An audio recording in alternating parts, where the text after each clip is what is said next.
Hustlin' Rebel fans, let's meet the starting lineup for the home side for tonight's game.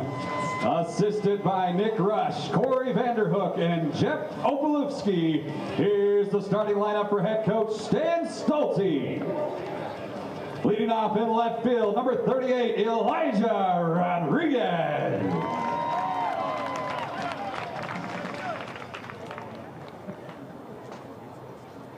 Batting second at third base, number 22, Cooper Sheff. Batting third, the second baseman, number 5, J.P. Hecht. In the cleanup spot, the right fielder, number 17, Dean Toigo. In the 5-hole, the first baseman, number 9, Brendan O'Sullivan. Batting sixth, the designated hitter, number 44, Cole Korniowski. Batting seventh, manning center field, number 23, Gunnar Myro. In the 8-hole behind the plate, the catcher, number 10, Chase Gallegos. And batting ninth, the shortstop, number 11, Paul Myro, the fourth. And on the mound for UNLV, number 16, Carson Lane. Ladies and gentlemen, your 2025 Hustlin' Rebels.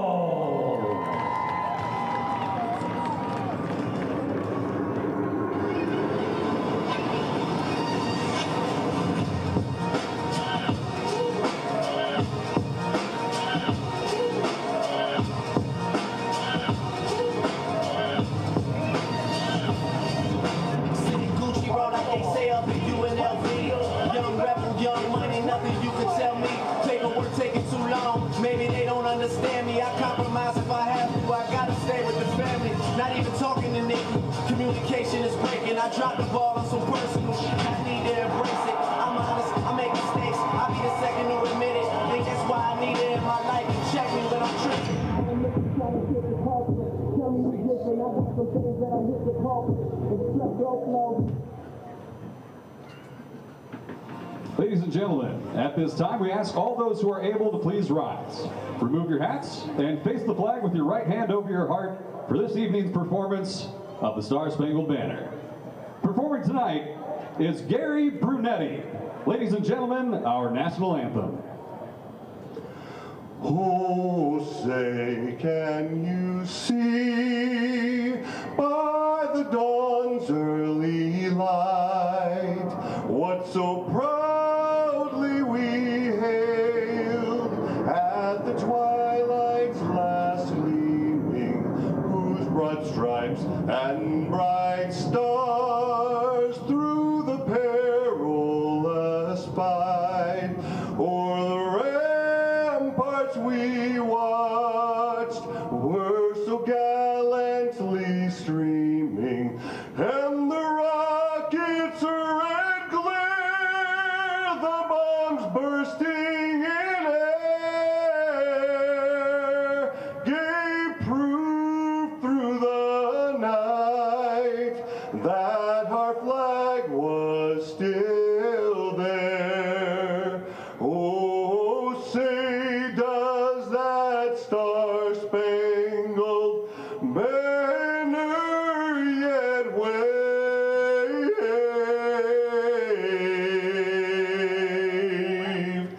Oh, the land of the free and the home of the brave. Thank you very much, Gary Brunetti.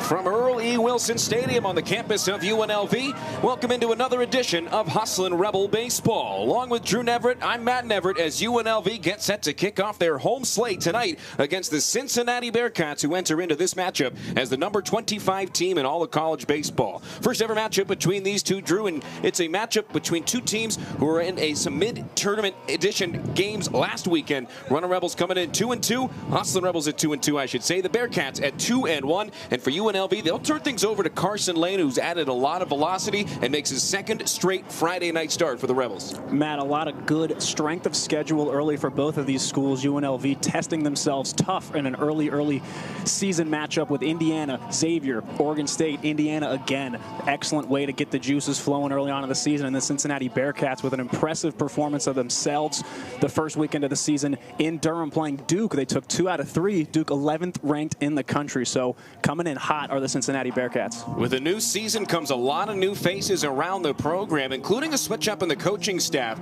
Corey Vanderhook, who had been the pitching coach for the last couple of years for the Hustlin' Rebels, slides over to hitting coach with Jeff Opalewski. Coach Oat brought in from Long Beach State to serve as the pitching coach this year. And Coach Oat told us before the game that Carson Lane primed to take a big step forward this year. He's added a lot of velocity. He's added a lot of efficiency to the movement, and he'll look to improve on a matchup against Indiana where he was dominant. 7 strikeouts to just 1 walk in 4 1/3 innings of 1 run, 5 hit ball. And for this offensive-centric UNLV team, they're going to need a guy like Carson Lane at the beginning of the rotation here to start off the home schedule. And that's the biggest thing you look for out of your Friday night starter, right, is the dominance. 7 strikeouts to 1 walk is such a good sign early on in the season. To be able to mow guys down, especially with 2 outs to retire the side, don't allow those runners in scoring position to come around. What we see a lot in the past at Early Wilson is lots of offense, especially from your UNLV Rebels. So looking for Lane to provide a lot of those Ks and continue shutting guys down.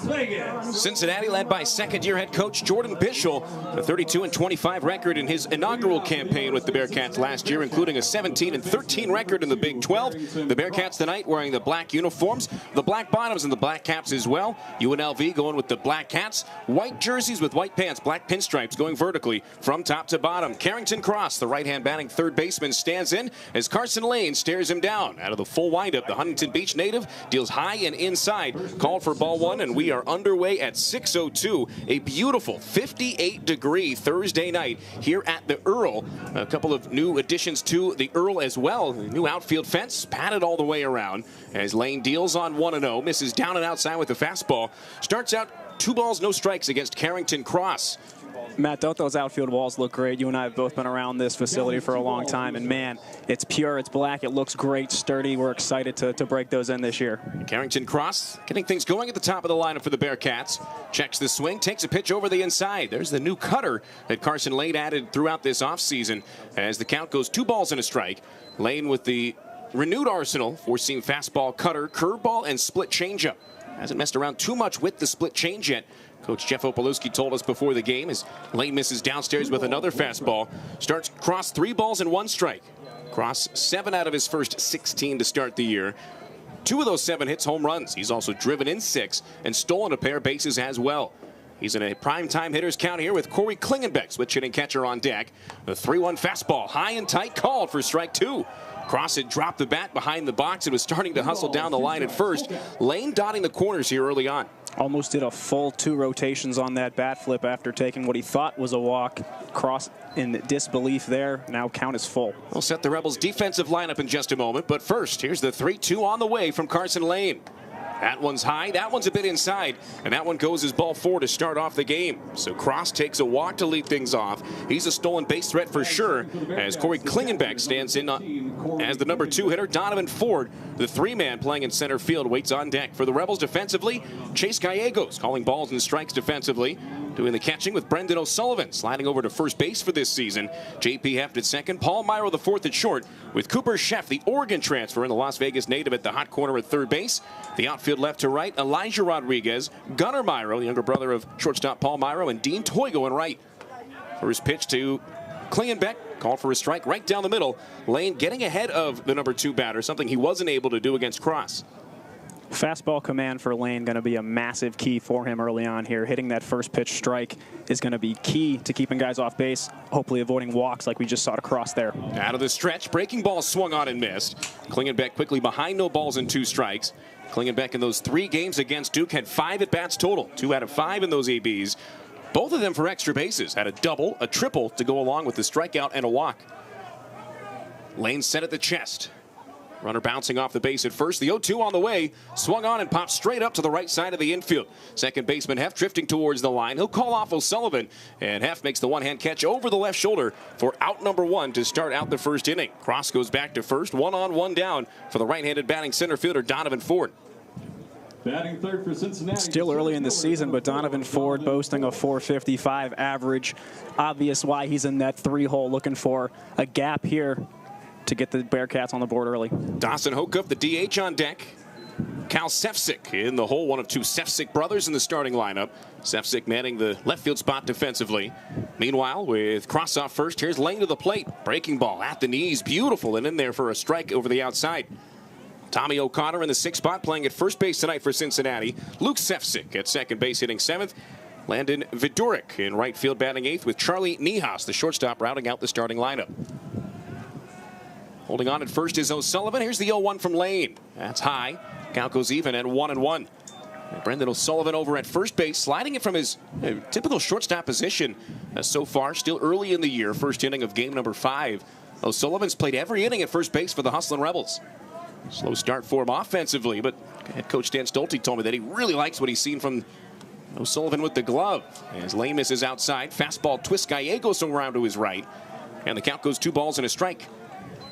You're watching our stream here on YouTube. You can also see a bright orange base just in foul ground on the first base side.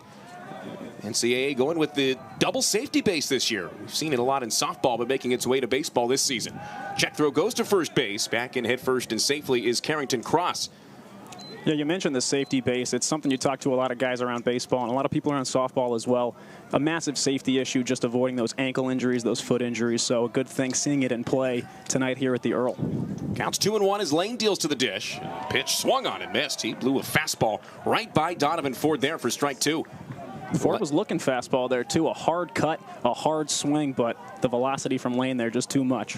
Lane fired it in on the thumbs and induced the swing and miss. So with the count at even, he takes the side from Gallegos. He brings the hands together at the belly, and the right-hander kicks and deals. Swung on, popped straight back. A foul ball extends the at-bat. Once again, you've had experience, Drew, working with UNLV softball some over the years of seeing that double base at first, and there are some interesting plays that can happen, especially considering a drop third strike, but it is player safety first and foremost. That's the thing to me, especially with college athletics. It's about the development of the players, both emotionally and physically. You don't want to hinder them with unnecessary injuries. To me, it doesn't affect the game too much. It's the same distance. It's the same distance on the throw and the run. So really, if you're able to avoid those lower body injuries, and you have the opportunity to, I say why not. Lane trying a breaking ball high there. Ford got a piece of it and slapped it straight back to the screen. Count remains even at 2-2. Carson Lane in that matchup against Indiana to open the season. 4 1/3 really strong innings in a Rebel win. 7 strikeouts, 1 walk on 86 pitches. Checked another throw to first base. Carrington crossed the runner back in standing and safely. Top of the first, 1 out, 1 on here on the home opener for the Hustlin' Rebels here at the Earl. Good to be back at Earl E. Wilson Stadium for another season of Rebel baseball. Here's the 2-2 on the way from Carson Lane. That's in the dirt. Curveball blocked by Gallegos. Great job of going down to the knees and smothering it with the chest. And for the second time in 3 batters to start off the first, Lane is gone 3 balls and 2 strikes. A battle here early. Hopefully Carson Lane is able to lower the pitch count just a bit here. Already racking up in the double digits through 2 batters. Runner breaks for second. 3-2 pitch swung on, popped up high in the foul ground down the first base side. O'Sullivan to the track. First baseman O'Sullivan near the wall, and he'll watch it go into the bullpen. That took a hit off the lights. Wow. Top of the light pole right there in the first base side bullpen. Hard to track that with the lights, and then also hard to track it when it takes a ricochet. It's hard to track it in the lights, let alone off the lights. I mean, we were tracking it like O'Sullivan was, and all of a sudden it was back over his head. We knew he wasn't that far off. That thing took a big bounce. Nonetheless, you love to see the hustle from O'Sullivan over there, running all the way back to try to track that one. Cross off the base at first with a short lead. Bouncing around over there as Lane takes a look. He stays home as the pitch is swung on, fouled straight back again. Lane going with that same fastball on the inner third. Ford wise to it here. Not going to swing and miss on that pitch with 2 strikes. Waiting on deck is Dawson Hokup, as the Rebels try to get through the first inning of their first home game of the season unscathed. 4-game series with games going through Monday against the number 25 Cincinnati Bearcats. Another fastball swung on and fouled back again. Turning towards the third base side dugout is Donovan Ford, signaling to his teammates. He saw something on that pitch that he hadn't necessarily quite seen earlier on in this at-bat. Seems to be seeing a lot on most of these pitches. 5 foul balls now in what is now a 10-pitch at-bat, with the 11th coming from Lane right away. Here's another 3-2 pitch. Fastball called, strike 3 on the outside. Lane froze him, and it's out number 2 here in the first inning. Beautiful offering there after a battle from Carson Lane. An absolute war. Carson Lane going back with the fastball. That time it hit the outside corner, locating really well throughout that at-bat. Forced a lot of foul balls and a swing and a miss on fastballs high in the zone, in on the zone, and then finishes him off that 11th pitch, an outside fastball. Impressive. So a leadoff walk still on first base. A pop out to second and a strikeout looking. Bring up Dawson Hokuff with 2 outs. Hokuff 3 out of his first 10 to start the season. Left-hand batter with a wide open stance. First pitch from the righty Lane, a fastball just above the letters, called for ball 1. Lane now with 8 strikeouts to 2 walks on the season. Looking to improve on a freshman year that was up and down, but really finished strong did Carson Lane. Made his final 9 appearances as starts in 40 2/3 innings last year. Walked just 15 batters. On 1-0, he sets and delivers. That fastball high and tight once more. 2 balls, no strikes, the count. And you talk about the development of Lane, right? It's such a confidence booster to be named the Friday starter, especially right now the home opener. You know, there's a bit of merit that comes with being named that Friday starter. So hopefully for Carson, that's a big pickup mentally, and we'll see it carry into tonight. First baseman O'Sullivan holding on. Cooper Sheff at third, shaded away from the base. Throw goes to first, and O'Sullivan slaps the tag on Cross, who's able to get back in head first and safely. We'll see L.J. Mercurius tomorrow night. Really interested to see the development of yet another true sophomore in this pitching rotation for UNLV. Lane and Mercurius back-to-back with the true sophomore status. Lane's behind 2-0 as he delivers. His pitch swung on and hit straight back into the screen. Strike 1 to Hokuff comes on the foul ball. His Cincinnati team ranked for the first time ever, and because of that, they come in with a little bit of confidence. They're also confident because they have a set way that they like to play things, top to bottom, very similar hitters all the way through the lineup. They really have a style, and they stick with it just about every hitter. It's old school. They get on base, they steal bases, they bunt. It's refreshing to see. His pitch swung on and missed. There's the breaking ball for Lane. Induces the whiff from Hokuff and moves the count even at 2 balls and 2 strikes with 2 outs and a runner on first. Elijah Rodriguez, one of the 23 newcomers for the Rebels in left field, will lead things off in the bottom of the first. Carson Lane in the defense hopes to send it there with no score. The 2-2 on the way. Breaking ball stays high. And the count for the 3rd time in 4 batters to start the inning goes 3 balls and 2 strikes. So with 2 outs and a full count, Cross will get the benefit of an early break. He'll go on motion from Lane. With that in mind, O'Sullivan backs away.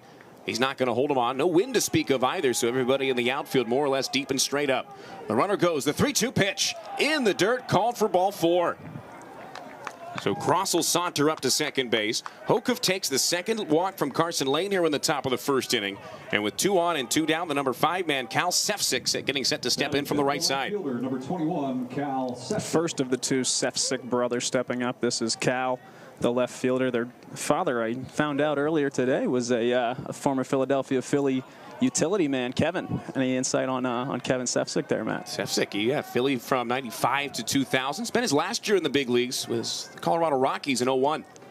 First pitch to his older son, Cal. Breaking ball just off the outside from Carson Lane. Count goes 0-1. Sefcik, left fielder, a 167 batter. So far, 1 out of his first 6, although he has taken 3 walks to just 1 strikeout. Slightly open stance, standing tall, tight to the plate. Takes that fastball, clipping the black of the outside, called for a strike. Lane evens up the count. He has been really working to the corners very well so far with the heater. There's no doubt about it. That's been his money pitch so far. And if he locates it and gets the call, it's going to pay dividends for him throughout the night. It seems as all of these Cincinnati righties are taking that pitch. So if he gets that call, it's going to be massive for Carson Lane. Lane sets, checking second base, turns to the plate and fires. This one swung on, popped up, foul ground down the first base side. O'Sullivan running towards the dugout, as is the catcher Gallegos. That'll drop right behind the dugout and go as a foul ball. And the count of ball and 2 strikes from Lane to Sefcik. Still no score with 2 outs and 2 on top of the first inning. Carson Lane at the merchandise stand. looking to bring down a couple of these numbers from last year, including the home run total. Allowed 55 hits on the year. 12 of them were long balls. Of course, a lot of that because he pitched way more in the Mountain West Conference part of the schedule than in the non-con slate early. Of course, look for a fastball here if that's the case. Traditionally might think for off speed here with the 1-2, as he does go off speed but just misses that outside corner that he's been loving all night. Count moves 2-2. Jeff Opalewski, the new pitching coach, told me about Lane that he really only threw the curveball, beg your pardon, and the splitter once or twice each in that first start against Indiana, so really starting to dig deeper into that arsenal tonight. Deuces wild, 2 on, 2 down. The 2-2 pitch from Lane. In the dirt, blocked beautifully. That looked like the splitter as Gallegos was able to get down on the knees and wear it off the chest protector. So the count goes full. It's the 3rd time in 5 batters. And the 2 runners cross on second and Hokuff on first. Both reaching via the walk, both on full counts. They'll both be off with this pitch with 2 down. Maybe a step towards second base is J.P. Heft. There they go, the 3-2 on the way. Fastball just outside. That's ball 4. Lane started his strikeout strut towards the first base home side dugout, but not to be, as it is called for the 3rd walk of the inning. 3rd walk in 5 batters, loads the bases for Tommy O'Connor. Prime opportunity for the left-handed batting first baseman. A pitch extremely close to the full count pitch to Hokuff, almost the same spot, but just a smidge, maybe a ball's length more to the outside. Doesn't get the call, and it's 3 walks for Lane so far. Prompts a mound visit from the UNLV bench. There's Jeff Opalewski, new pitching coach for this year. Brought over after 1 year at Long Beach State and spent a lot of time at Miami of Ohio, and then, of course, at his alma mater, Central Michigan. Talked to him today about the beautiful weather here opening day. It's been warmer than in opening days past, even here in Las Vegas. And he said, yeah, especially considering I spent 20-plus years in Central Michigan and Miami of Ohio on these opening days. He said this is great. A little bit colder of an environment, more of a road environment at home in some of those markets. But being here in Las Vegas, I mean, it's in the mid-50s right now. You can't ask for anything better. Seeing light jackets around the ballpark. And what's a really great crowd for a home opener here at Early. Bases loaded, 2 down, still scoreless in the top of the 1st inning. Tommy O'Connor standing in from the left side. The righty Lane sets and delivers. First pitch fastball gets by the catcher Gallegos down the first base side, and in to score from 3rd base is Carrington Cross. And Cincinnati in the top of the 1st inning jumps ahead 1-0 on a pass ball. That one in on the wrist of Gallegos. Looked like it went off the knee pad and just kind of skipped towards the first base dugout. So a pass ball brings Cross home and puts the Bearcats on top 1-0. Rebels will come to bat trailing by at least a run. That also moves Hokuff up to 3rd, Sefcik up to 2nd, so no true force play. Of course, with 2 outs here, you're going to go to 1st on any ground ball. Gallegos sets up inside. The 1-0 pitch misses high. 2 balls and no strikes that count to O'Connor, who was hitless in his first 8 at-bats on the season. 2 balls, no strikes the count. Right side of the infield wide open. Here's the pitch. Fastball in there for a called strike. O'Connor started to go around, able to hold up on a check swing, but home plate umpire Toby Basner rung him up for strike 1. Jeff Hartzik at first. Jeff Henricks at second base with Brooks O'Hearn down the line at 3rd. The 2-1 on the way. That's high on another breaking pitch. 3 balls and a strike as Lane falls behind once more. Really got to settle in and locate that fastball. I'm sure that's what Coach O was getting into Carson Lane's head right here. Just settling down, kicking the nerves, and throwing that fastball that they know he can throw. With first base open, the 3-1 pitch. Swung on and missed. There's that fastball dotted on the outside that Lane got a swing and miss on. And once again, the count goes full with 2 down. Feels like we've been here before. This game has not been going on long, and it's already the 4th full count. Making the 5th full count out of the first 6 batters. Here's the payoff pitch. Swung on and missed. Strike 3. Lane walks 3 and allows 1 on no hits, no errors, and strands 2. The Rebels coming to bat in the bottom of the 1st, trailing 1-0. Back from the Earl in a moment. This is Hustlin' Rebel Baseball. Rebel fans, food and beverage are available for purchase at the Smokin' Sands concession stand and bar. Enjoy $5 off ribbon fries and $2 brews through the 2nd inning. The Hustle and Rebels thank Smoke and Sam's for their continued support of the program.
Bottom of the first inning at early Wilson Stadium. Cincinnati, after 3 walks in the top of the first inning, able to bring home a run on a pass ball, stranding 2.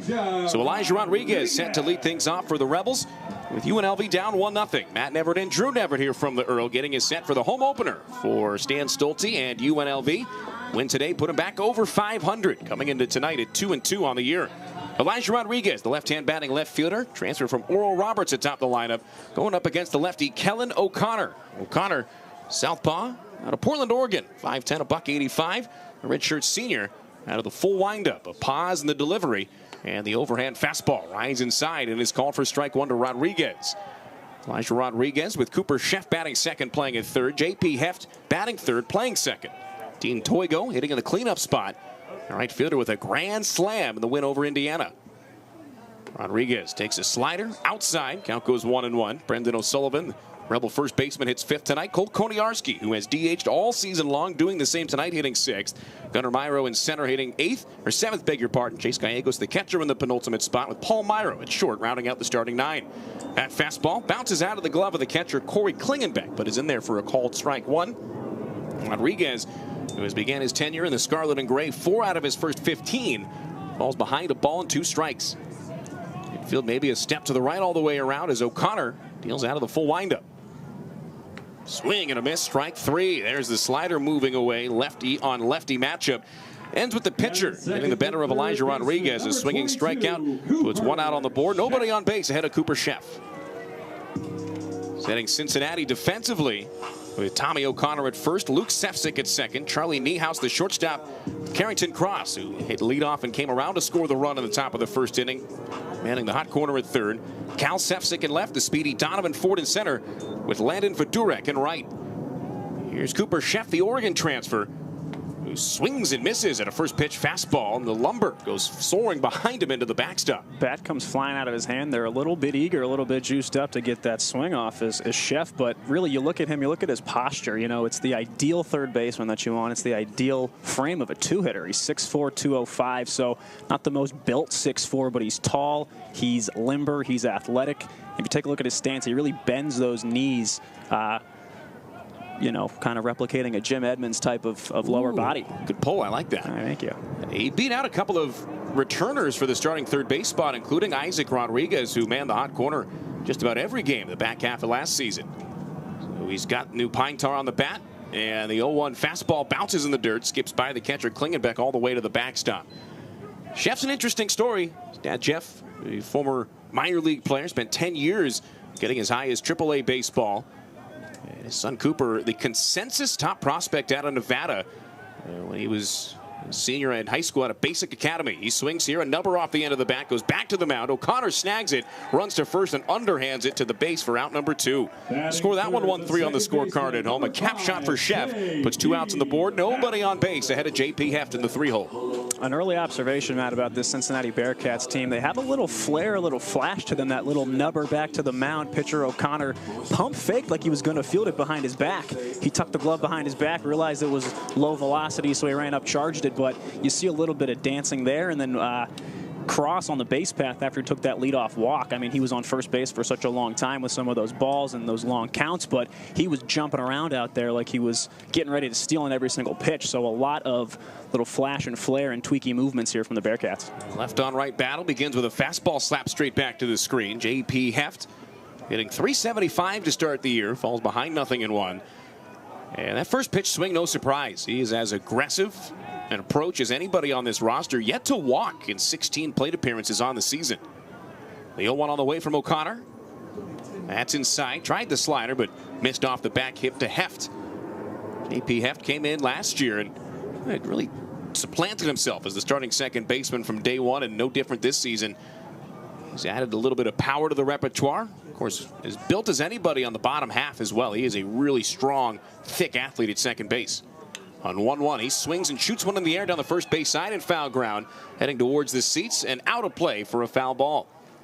J.P. Heft, one of the countless examples of guys that come from the community college ranks, the JUCO ranks. He was at Saddleback Community College, and it's such a big deal for schools like UNLV to go get guys with that JUCO experience. It really shows you the grit and grind and determination you need to make it in Division I baseball. So Heft, just another one of the countless examples of guys that come from CSN or other JUCOs in the area.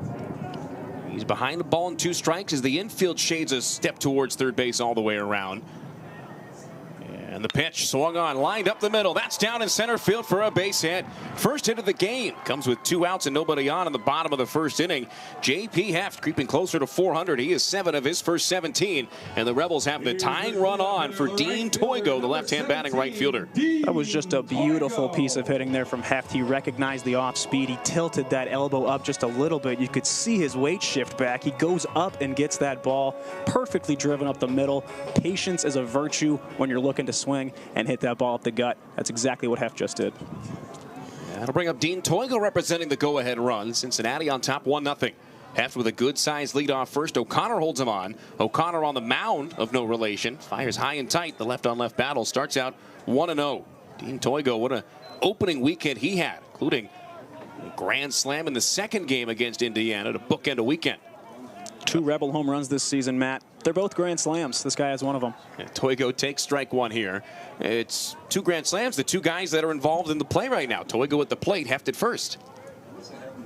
The grand slams could not have come at a better time as well. Heft's was to the left. Toigo yanked his down the right field line. On 1-1, a bounce ball gets by the catcher Klingenbeck and rolls towards the dugout in third. Heading up to second base is Heft on a wild pitch from O'Connor. Nothing. The old 56-footer kind of handcuffed Klingenbeck, who couldn't get the glove down in time. Sometimes you want your catcher to get down in front, but that's a tough ask there from Klingenbeck. That's, you know, like you said, 56 feet. You got almost a full body's length from where the ball bounces to where the plate's at. So tough play there for Klingenbeck. Definitely a wild pitch. On 2-1, Toigo swings and pulls one foul down the line at first, even up the count at 2. Mentioned the grand slam in the opening game of the season for Toigo.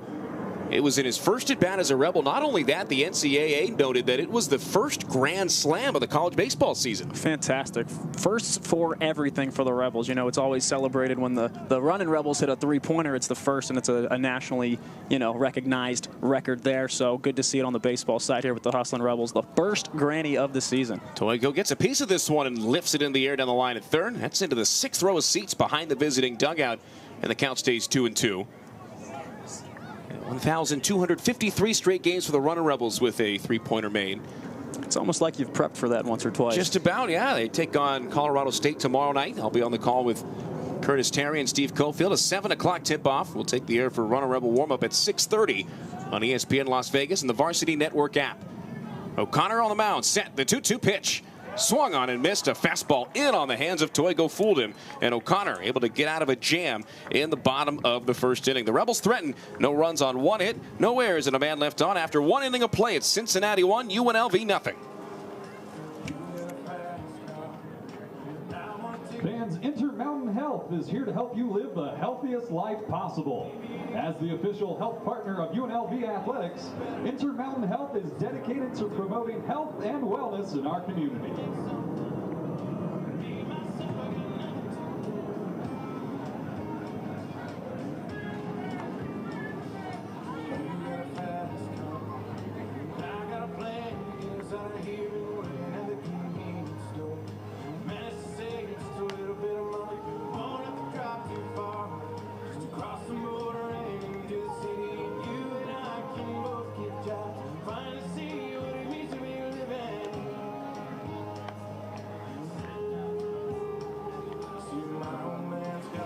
UNLV Baseball, presented by your Southern Nevada Chevy dealers. With impressive towing, incredible bed and tailgate functionality, and powerful engines. Chevy Silverado, Colorado, and Tahoe have what you need to get things done. When you want to do it all, Chevy's got you. See your Southern Nevada Chevy dealer. Along with Drew Neverett, I'm Matt Neverett here at Earl E. Wilson Stadium. First inning that featured 3 walks from Carson Lane and a 2-out base hit for J.P. Heft on the other side. Ended with the Bearcats on top 1-0. And Drew, for Lane, he's going to try to remain in the zone much more often than he was in the first. He faced 6 batters. He went to a full count against 5 of them. Yeah, if he wants to last, 4 or 5 innings, get a quality start here for the lineup's sake, he's really got to start locating. It's not missing by a ton, that fastball. It's going to be his go-to pitch, and it's going to be how he sets up the curveball and potentially the changeup as we get further into this one. But he's got to find those corners, and he's got to get those calls. The 3 walks for Lane actually matches a career high. He walked 3 against UNR last season. It's been the only time he's walked more than 2 in an entire outing. He starts off his second inning of work with a fastball down and inside. Right-handed batting second baseman Luke Sefcik takes it for ball 1. 7, 8, 9 hitters due up for the Bearcats. Sefcik followed by Viduric and Niehaus before the leadoff man Cross would be up next. On 1-0, check swing, but a breaking ball in there nonetheless as Sefcik has the count even at 1. One of 2 Sefcik brothers on the roster. Luke plays at second base and has started out his year just 2 out of 9. However, he's taken 4 walks already in 3 games played. He swings here, pops one up down the first base side. Gallegos, the catcher rather, loses the mask, runs towards the seats and watches it bounce into the hands of a spectator. Count goes 1-2. For Carson Lane, you're going to have the walks. You're going to have the strikeouts, though. So he fanned 7 Hoosiers in his opening day start in 4 1/3 innings. He did get 2 of his 3 outs in the first inning via the K. Yeah, high risk, high reward type of guy with Lane, with a hard fastball and a hard biting curve. The 1-2 pitch. Just upstairs as the count goes even. And Matt, credit where it's due to the Bearcats lineup. You talk about 4 walks already for Luke Sefcik. I mean, Cincinnati has 12 walks and 4 hit by pitches coming into this in 3 games. They're an elite plate discipline team, so that's got to be mentioned. Lane bounces a breaking ball in the dirt and brings the count full once more. So now 6 out of the first 7 batters have gone to a 3-ball 2-strike count against Carson Lane. It typically doesn't amount to a longer outing, but Lane certainly could turn this around. This upcoming 3-2, almost a certainty. The pitcher knows he's throwing fastball. The batter knows he's throwing fastball. Let's see where the location is. Here we go. The payoff pitch. Swung on. Hit in the air deep to left field. Rodriguez back towards the gap. It's off the base of the wall for extra bases. That's picked up by the center fielder, Myro. Rounding first and heading into second is Luke Sefcik. First hit of the game for the Bearcats is Sefcik's first for extra bases on the year. And with Cincinnati on top 1-0, they threaten again with another runner in scoring position and nobody out. And that's a great piece of hitting from Sefcik there. Looked like he picked up the changeup out of the hand, waited for it, and drove it hard into that left field gap right by the Modelo sign on the left center field wall. So with a runner on second, nobody out, Landon Viduric stands in. Left-handed batting right fielder. Go from a guy who's walked 4 times in 3 games to a guy who's yet to take a base on balls this year. He struck out 6 of his 9 plate appearances to this point. Corner infielders draw in as he squares to bunt. Drops one down the third base side. It's a good one. Fielded by Sheff. He fakes the throw to first and takes a look at the runner Sefcik at third. Carson Lane not there in time, so that's a bunt base hit for Viduric.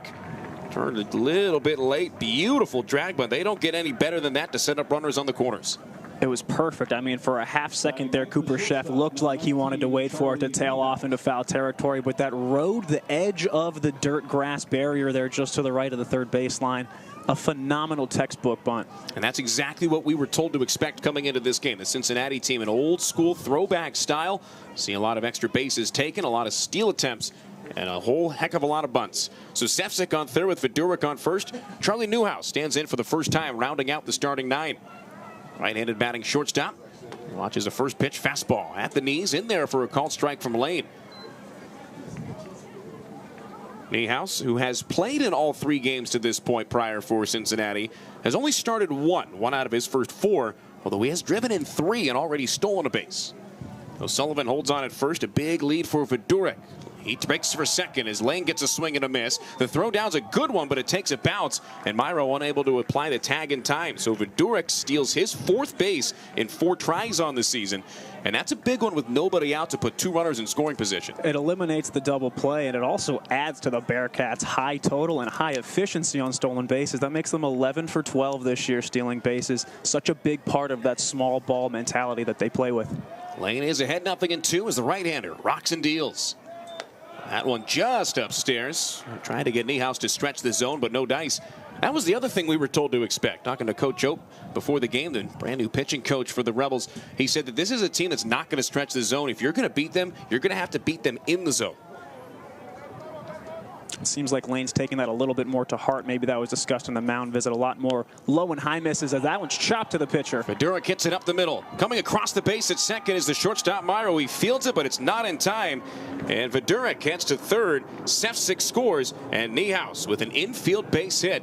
That'll give him RBI number 4 on the season and extend the Bearcats lead to 2-0. And with nobody out and 2 runners on, here's the top of the lineup, Carrington Cross.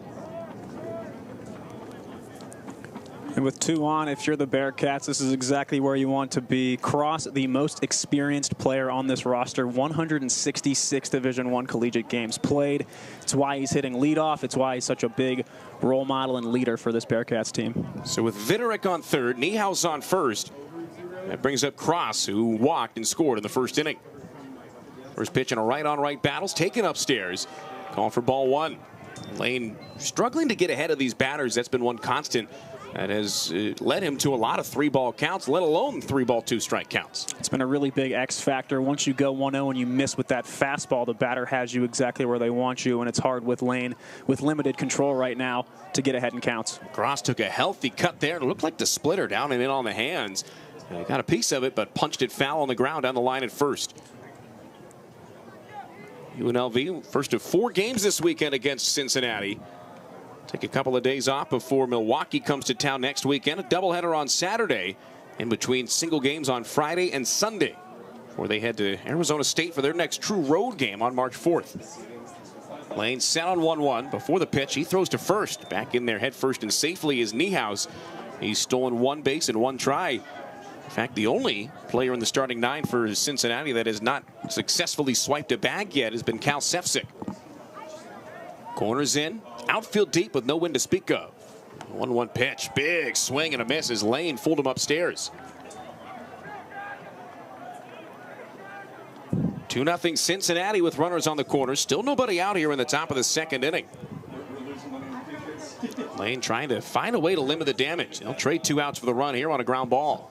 Gallegos sets up away. The runner breaks for second. Breaking ball high. Gallegos fakes a throw to second. Sliding in there head first and safely is Niehaus. Gallegos smartly, after that pitch was down and outside, with the fake throw to second. Took a look at Vidurick at third. He was about a foot off the base. So that puts 2 runners in scoring position once more. Still with nobody out. From 0-2 to 2-2. Lane trying to find a way to get that first out. O'Sullivan at first, even with the base path. And the 2-2 on the way. Swung on, fouled off down the first base side and out of play. Able to slap it out of there was Cross.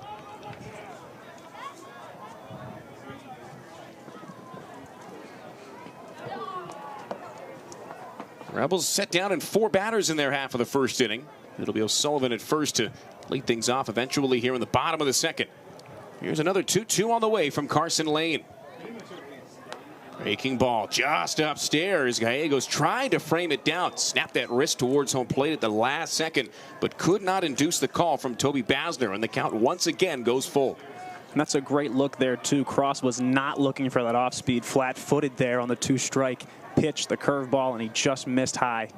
Let's see what he comes with here on 3-2. The payoff pitch.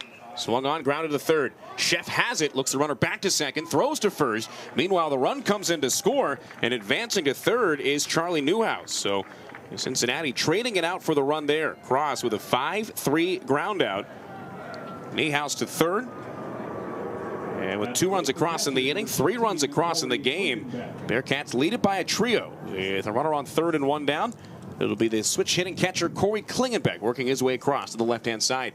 With just 1 out there, I mean, massive base running play there by Niehaus to sprint to third on that throw. You know, it wasn't anything out of the ordinary. It was textbook play from Chef. Nothing he could have done to avoid it, but just more and more great base running and is going to play a huge part for Cincinnati. We see it right there as a sac fly scores this run now.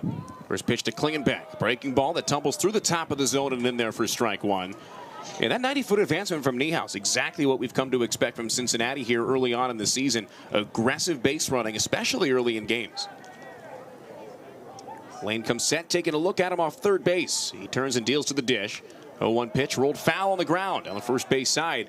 This is an opportunity here for Lane on 0-2. Has not seen very many 0-2 counts so far.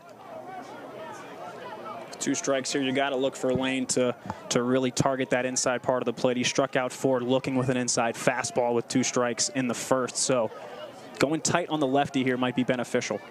The 0-2 pitch.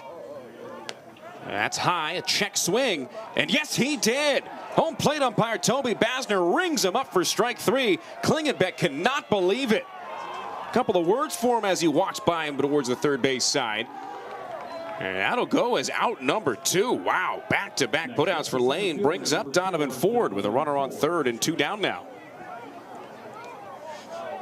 Klingenbeck couldn't believe it. That's one of those 50-50 ones. Hard to tell, but home plate umpire with no appeal saw enough to make the call himself. 2 gone here in the bottom of the second. Brings up Donovan Ford, as mentioned, struck out looking on an inside fastball back in the first inning. Lane with his 3rd strikeout of the day and his 10th of the year. Throws a breaking ball. It bounces in the dirt. Chase Gallegos does a good job to smother it there. You know, as a catcher, you're taught necessarily, or not necessarily, to just go in there with the chest straight out. You're not trying to block it. You're trying to knock it down to where if it does bounce off the chest protector, you're able to keep it in front of you. Lane looking to get back in the zone. 1-0 pitch. That's high. Check swing held on to by Donovan Ford. So no appeal that time. They do appeal, beg your pardon. They check down to first base, and Jason Hartzick waves the hands out wide. Signal safe, and the count goes 2 balls, no strikes. Sheff at third, even with the bag. Deep in the hole at short is Myra with 2 down is O'Sullivan, even with the base at first. That one just off the inside, maybe a bit low for Lane as well as he falls behind. 3 balls and no strikes. Yeah, interesting to consider the defensive alignment here. You also see O'Sullivan on the opposite corner over at first, well to the right of the bag and creeping in. His toes are touching the grass too, so both corners in heavily here with 2 outs. 3-0 fastballs down and away for ball 4. Now, it's not the worst walk necessarily with first base open and 2 down. Sets you up a double play up the middle. However, brings up Dawson Hokuff, hitting out of the cleanup spot and doing the DHing. It's also the 4th walk of the game for Carson Lane, which is the most he has walked in an outing in his college career. One of those walks came to Hokuff in the first. The on-deck man, Sefcik, also took a base on balls. Lane will try to limit the damage to 2 runs on 3 hits and a walk so far here in the inning. Yeah, potentially nerves so far here with, you know, a multitude of things. Playing a ranked opponent, it's the home opener, Friday Night Lights, but you got to look for Carson Lane to really settle in. Some of these pitches leaning up high, just follow through, snap that wrist. There goes Ford for second base as the fastball misses upstairs. Gallegos saw that runner break early and snapped a throw down to third. Niehaus able to get back in there safely as Ford steals his first base in his 2nd try this season. So there goes your force play, I should say, up the middle. And the count 1 ball, no strikes to Hokuff with 2 outs here in the second. 3 stolen bases in this half inning alone, too. Cincinnati having their way on the base paths, and that's such a big part of their identity. Lane with an extended walk behind the mound. He steps off here again. Wants to make sure that him and Gallegos are on the same page. I think he's asking about the count here as well. It'll be Basner behind the plate. Signals 1 ball, no strikes. And Lane takes the hill. Huntington Beach, California native stands with the hands together and deals. Fastball over the inside, in there for a called strike 1. That's back to it. That's more of what Lane likes to see, working inside with that fastball. It's the exact location you want. You heard a pop there from the catcher's mitt. I mean, that's exactly the location and velocity you're looking for if you're Carson Lane trying to dial it back in. Outfield deep and straight up with 2 outs. Here's the 1-1 from Lane. That's inside, and it clipped him. That hits Dawson Hokuff. Might have been on the jersey. But it's the 5th free pass. It's the first hit batsman by Carson Lane tonight. And that'll load him up. Bases full for Cal Sefcik, who took a walk in the first. We see more of the funk and more of the flair from these Bearcats, the hit by pitch from Hokuff there, and then you see him drop the bat and immediately replicate Brandon Nimmo of the New York Mets. He sprints down to first base, making sure that he really is hustling all the way around. Something funny that you see sometimes at the major league level, but not too much down here. Yeah, you hear the term hard 90. They're not normally talking about taking a walk. Yeah, that was a pretty hard 90 right there. First pitch to Cal Sefcik. A called strike on a breaking pitch on the outside of the plate. Lane just trying to find a way to limit the damage here in the second. Rebels with a little bit different offensive identity this year than in years past. Not quite to the level of Cincinnati when it comes to the situational hitting and speed, but more so than they've had. Fastball beautifully placed on the corner in there for a called strike 2, and it's no balls and 2 strikes. 2 perfect corner pitches there to start this at bat for Lane.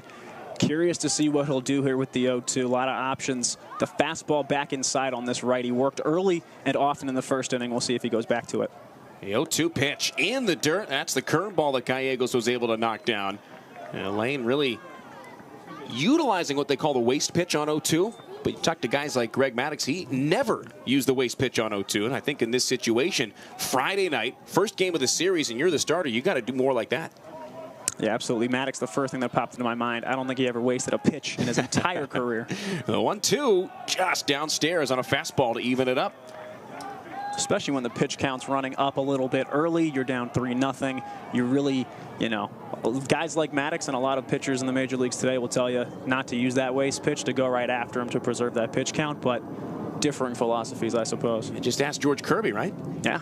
2-2 on the way from Carson Lane. Check swing, fouled into the Rebel dugout down the first base side as Sefcik stays alive. Of course, Greg Maddux, a guy who very familiar with the Earl. Son Chase spent 5 years here as a pitcher, and Greg a couple of seasons as a volunteer assistant coach, and the last couple of seasons was just a volunteer dad. He'd hang out and walk the concourse. He'd show up right before first pitch on the days that Chase would start. He'd stay and hang out until Chase was out of the game, and then you didn't see him.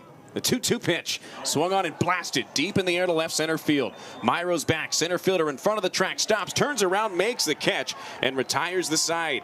Cincinnati, though, able to add on 2 more runs on 3 hits, 2 walks. There were no errors in the inning, and 3 runners stranded on base. Rebels due up, trying to make up 3 after an inning and a half at Cincinnati 3, UNLV nothing. Fans, Parkway Tavern is the official partner of UNLV Athletics and the official home of the Rebels on the road. With 250 beers, 24/7 gaming, and 7 Valley locations, there's no better place to catch the Rebel game than Parkway Tavern.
A reminder that Hustlin' Rebel Baseball presented by our friends at Pueblo Medical Imaging. Their friendly staff is eager to take care of all your radiology needs and offers same-day and next-day availability. With top-of-the-line, state-of-the-art equipment, Pueblo Medical Imaging is open 7 days a week with early morning and evening appointments to accommodate all patient schedules.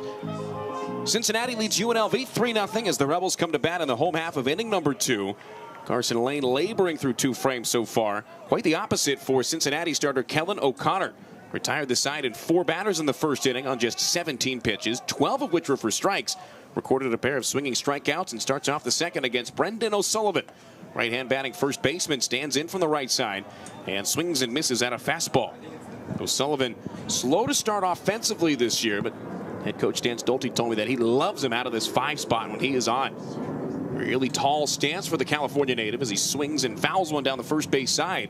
And the count quickly 0-2. O'Sullivan 1 out of his first 15, but he's been putting the ball in play a ton. Just 2 strikeouts and 2 walks in his first 17 plate appearances. And I'd guess that's what Stan loves about the guy, a guy who can put bat to ball. You see 2 swings early. Not a bad thing to stay aggressive, especially down 3-0. The 0-2 on the way from O'Connor. That's up and away, trying to get him with the fastball running away, but it's out there for ball 1. First baseman Tommy O'Connor about halfway between first and second base with Luke Sefcik at second, almost behind the bag. Of course, no more shifting allowed least in non-conference play. Here's the 1-2 to O'Sullivan.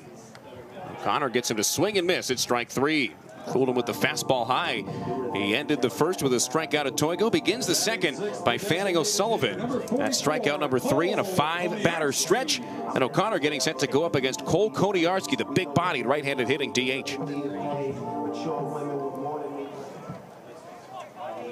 Koniarski, a right fielder by trade, but has DH'd every game in the starting lineup so far. 6'4", 210-pound senior out of Chino Hill, California, takes one in the dirt. 1 ball, no strikes the count. A .429 hitter coming into this short season as the top batter by average on this UNLV roster. 6 out of his first 14. You want to talk about an aggressive approach. 1 walk, no strikeouts so far for Koniarski. Former UC Riverside Highlander going up against a former Cal State Bakersfield Roadrunner and O'Connor. And Koniarski taps one back to the mound. Picked up on 2 hops by O'Connor. Lefty flips it to second base in time. O'Connor to O'Connor. 1-3 on the putout. And quickly 2 up and 2 away. 3 straight retired. And 5 of the first 6 by O'Connor. Here comes Gunnar Myro with the Rebels trailing 3-0 here in the home half of the second. If you're a fan of the Cincinnati Bearcats, you have to be stoked to see what you've seen from Kellen O'Connor. 2 weak grounders back to the pitcher. No fielder has been involved yet for the Bearcats. 3 strikeouts, a single, 2 groundouts to the pitcher. So a lot of low exit velocities coming off the bats of the Hustling Rebels. Gunnar Myro, spread out stance, wide open in the right-hand box. Watches a running fastball, clipping the black of the outside for a called strike 1. Gunnar, a true sophomore, younger brother of 5th-year senior Paul Myro. Both of them out of Bishop Gorman High School.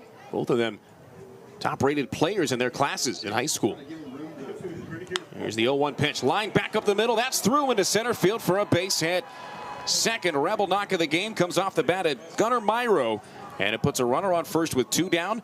Both hits so far with 2 down. The Rebels good with their backs up against the wall so far. The only 2 real pitches that have gone center cut from O'Connor today have both been sent hard up the middle. So that's a common theme. He's going to pepper a lot of corners. You saw the first pitch of that bat, you know, that ball that broke left to right in the batter towards the plate. Just a near impossible pitch to touch. But that next fastball, center cut and driven right up the center. So with Myro on first, here's Chase Gallegos, another Las Vegas native out of Liberty High School. Gallegos getting his most playing time, and at least anticipated to this year. Rebels have had a lot of really good catching prospects over these last couple of years. Gallegos getting the start for 4 of the first 5 games, including tonight this season. He takes one up and away to go ahead, 1 ball, no strikes.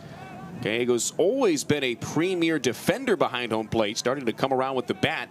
2 out of his first 8 to start the season, including a double. Off of first is Myro. Holding him on is Tommy O'Connor. On the hill, Kellen O'Connor misses outside. 2 balls and no strikes to Gallegos.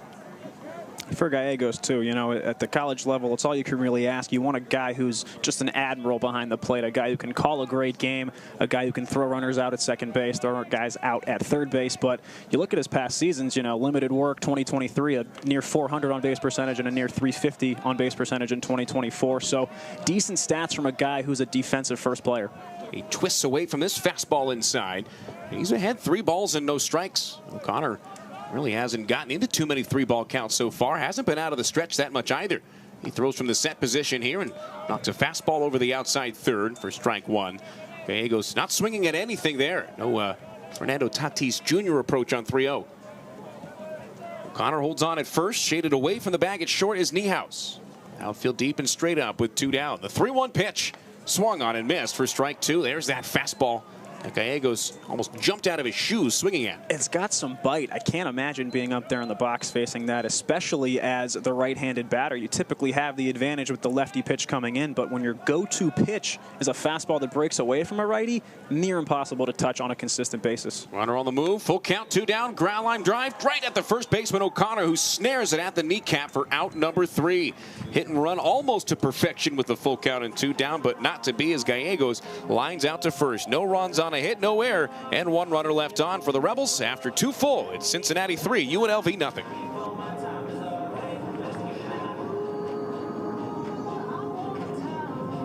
Rebel fans, help our student athletes excel at all they do by supporting the Pledge Per initiative. Select the value you would like to pledge per win or runs. You can tie your contribution to the best moments of the 2025 season. Scan the QR code on the big board right now and pledge Per.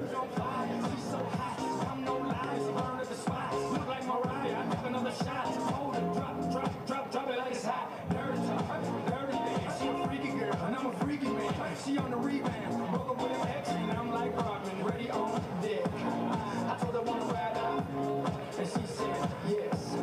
We didn't go to church, but I'm blessed. My rent was gonna be late, right when we go. I work my hair on it, but I still can't pay it though.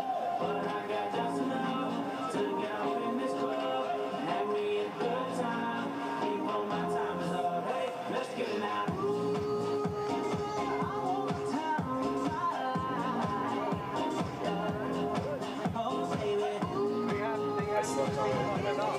Hustlin' Rebel Baseball brought to you by West Coast Trial Lawyers, the #1 rated personal injury firm and proud supporters of UNLV athletics. Get the most with West Coast. Matt and Drew Neverett here from the Earl as UNLV trails Cincinnati 3-0. We appreciate you checking out the home opener for the 2025 UNLV Hustlin' Rebels here on the UNLV Athletics YouTube page. All the non-conference games presented here. All of our in-conference Mountain West showdowns later on in the schedule will be on the Mountain West Network and the Silver State Sports and Entertainment Network as well. Carson Lane starts out the third inning with a strike, getting ahead of the left-handed batting first baseman Tommy O'Connor, who struck out swinging to wrap up the run-scoring first inning. 1 in the first, 2 in the second for Cincinnati. UNLV has had identical first 2 trips to the plate. Swinging a foul ball down the line in third. So O'Connor falls behind 2-0 late on a fastball. It's been pretty simple for Kellen O'Connor so far. Get to 2 outs, give up a hit, and then get that last out. That's been the case in each of the first 2 innings. Yeah, not a lot of hard contact either. Each of those innings, 1 ball pieced really well up the middle through the air, but everything else has been near textbook for O'Connor. Lane with his 75th pitch of the night, missing high and away with the fastball. There's another 0-2 pitch that misses. Have not seen him be overly aggressive whatsoever in those counts. Right, that one close, but again, tailed high. I think he just missed his spot there.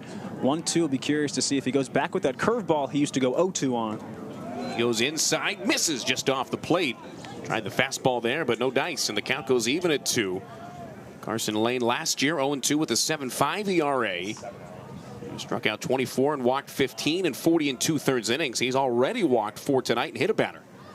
That one way upstairs again, and the count goes full from 0-2 to 3-2.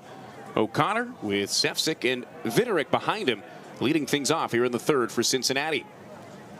Bearcats, number 25 in the country, ranked for the first time in program history. Here's the 3-2 payoff from Lane to O'Connor. That swung on and knocked at a play down the line and left. Good piece of hitting there by O'Connor. Just took that 2-strike fastball and got a piece of it, trying to stay alive. Yeah, second foul ball for him this at-bat that clears those palm trees on the way north side of the third base seats here. I think those were the first 2 foul balls to leave the yard on either side. 3-2 pitch, and on the ground right side and through. Sneaks by the first baseman O'Sullivan into right. Toigo picks it up and fires it in, limiting O'Connor to a base hit for Cincinnati. That's their 4th hit of the game. 3 of them seeing eye singles, however, as Lane allows a leadoff base hit and brings up the only guy who has an extra base hit in this game for either team. That's Luke Sefcik, right-handed batting second baseman, who punched one into the gap in left center to lead off inning number 2. That previous at-bat from Tommy O'Connor, I mean, really high-level stuff there. Works an 0-2 count all the way to 3-2. A couple foul balls, and then drives that high pitch. He pulled it. He was looking for the fastball, and he got it. Pulled it through the gap. First pitch to Sefcik at the letters, and over the outside for a called strike 1. Carson Lane into the 80s in terms of the pitch count, and of course, in the first game of a series, you need your starter to give you some length to set you up for the weekend, let alone the fact that it's a 4-gamer. He throws high, misses above the zone, and evens up the count at 1. I mean, your first start on the Friday night of a 4-game series can really dictate the rest of the weekend when it comes to your pitching. It can absolutely make or break it. If you have that 1 or 2 long relief guys that are available to go early on a Friday or a Saturday, then you're not in the worst spot, but not ideal at all A swing and a fly ball lifted shallow to center field. Dropping back is Myro. Shortstop's got it. Calling off the second baseman, J.P. Heft. And Sefcik, after doubling in the second, pops out to short for out number 1 here in the third. And theoretically for Carson Lane, and hopefully for Carson Lane, he's looking for one pitch here, something to get Vitterick to roll over and ground out. One out and one on. Couple ground balls for the Bearcats tonight. They just seem to have found the gaps between first and second and up the middle too. So got to get that perfect timing here. Middle infield, you see them shifting heavily into double play depth, looking to turn that DP. Left-hand batting Vitterick stands in and takes a breaking ball over the outside, called for strike 1. It's Tommy O'Connor off the base at first, held on by Brendan O'Sullivan. Luck of the Irishman by the double bag. Vitterick with a base hit, a stolen base, and a run scored on the Charlie Mijas base hit in the second inning. He swings here and comes up empty. Lane blows a fastball by him and gets ahead, no balls and 2 strikes. Promising from Lane, though. We've seen a lot more 0-2 counts here in innings 2 and 3. Much better control than in the first. They'll try to take advantage here. Bouncing off the base at first is O'Connor. The 0-2 pitch. Called. Strike 3 on the outside. Lane freezes Vitterick for out number 2 here in the third. That's the 4th strikeout for Carson Lane this evening.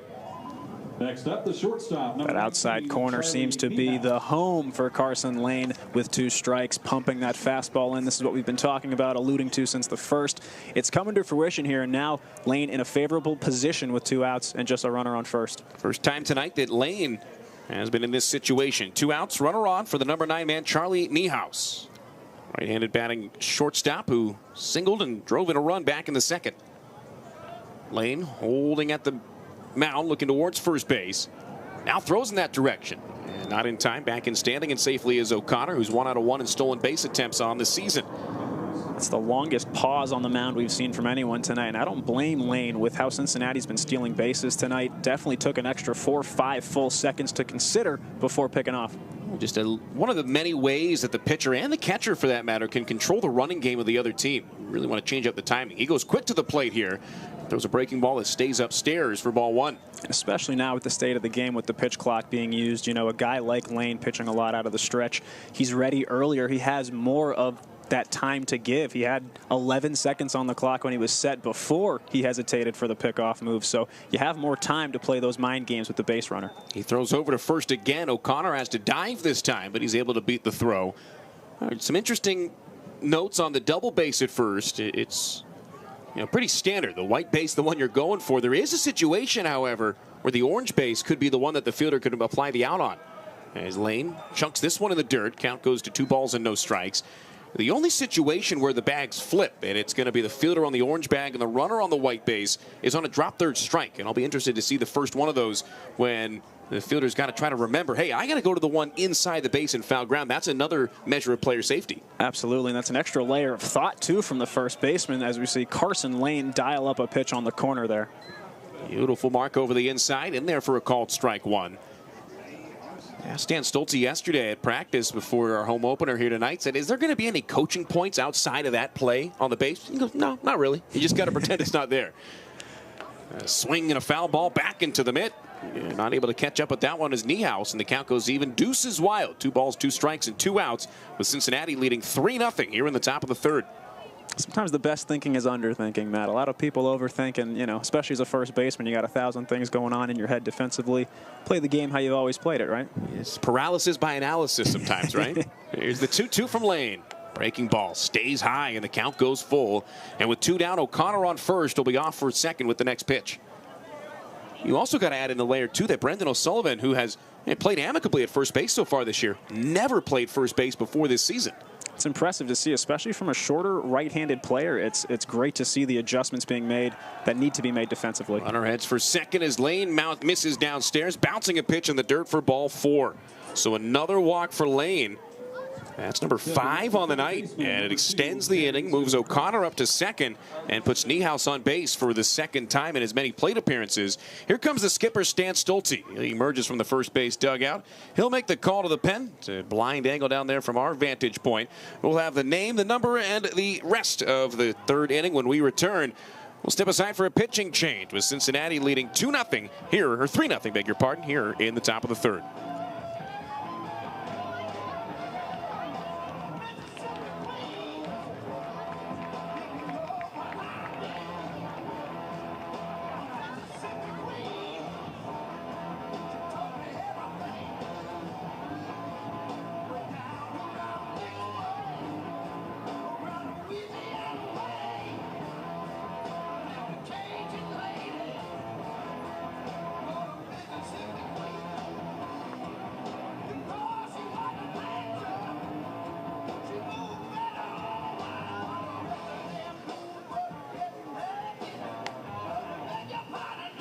Ladies and gentlemen, your attention, please.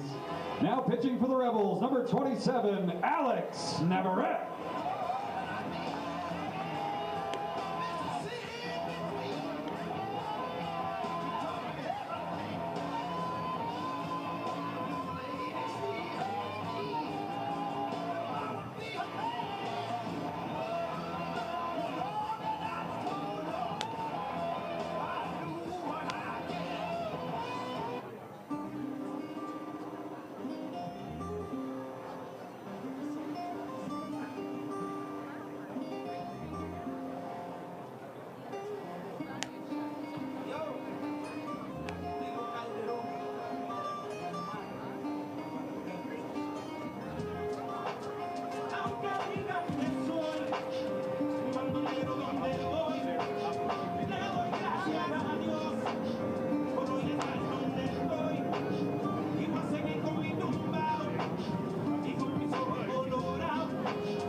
Out of Riverside City College, first man out of the bullpen for the Hustlin' Rebels at home this year, the 5'11", 205-pound righty wearing number 27, Alex Navarrete.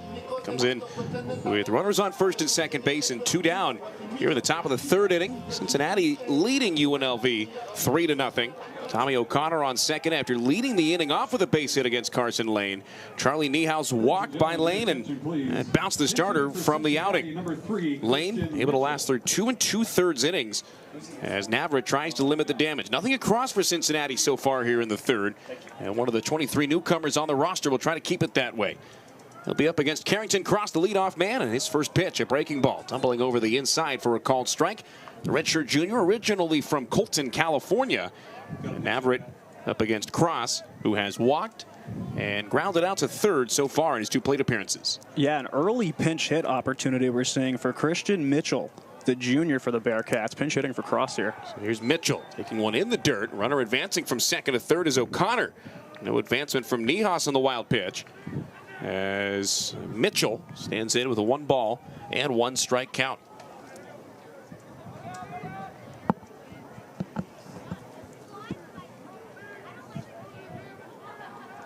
Mitchell wearing number 3, junior out of Romeoville, Illinois. Number of guys in the Illinois pipeline due to head coach Jordan Bischel spending plenty of time in the MAC. Yeah, Mitchell had transferred from Central Michigan where Coach O was at previously. Navarrete with a sidewind delivery, misses outside, tried the slider there.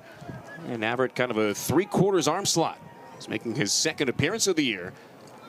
In the tough loss, the Mercy Rule loss against Oregon State, Navarrete was able to navigate through 2 innings, giving up 3 runs on 5 hits while striking out 3 Beavers. It's the number 7 team in all of college baseball. Goes over to first base, barely back in standing and safely is Niehaus. I think you're going to see a lot of pickoffs here from Navarrete. You see, using all of that weight, it's a quick pickoff move. He steps off quick, torques his entire body that 90 degrees, fires over with all the base running threats that the Bearcats possess. Look for that pickoff move from Navarrete. Navarrete to the plate. This one swung on and lifted to second, right at the chest of J.P. Heft. As the second baseman snares it, Mitchell lines out to end the threat in the third inning. Lane able to get out of dodge, and the Rebels hold the Bearcats off the board for the first time tonight. We've played 2.5 innings at the Earl in the home opener, and it's Cincinnati 3, UNLV due up next, nothing. Watergrass only 1 day a week in winter. Done. Secure the victory. Watergrass only 1 day a week in winter. It's the law. Find your assigned watering day at snwa.com.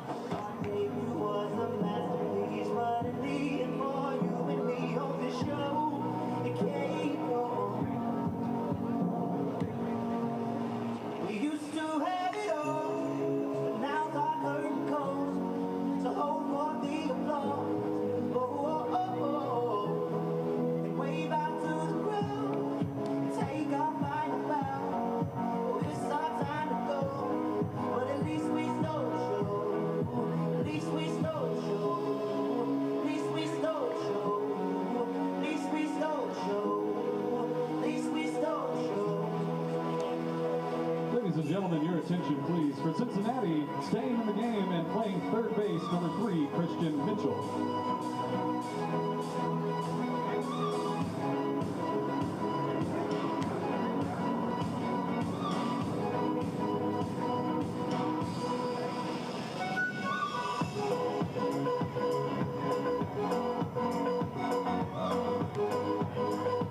Leading off the bottom of the third for UNLV, the shortstop, number 11. 9-1-2 due up for UNLV as we enter into the bottom of the third inning.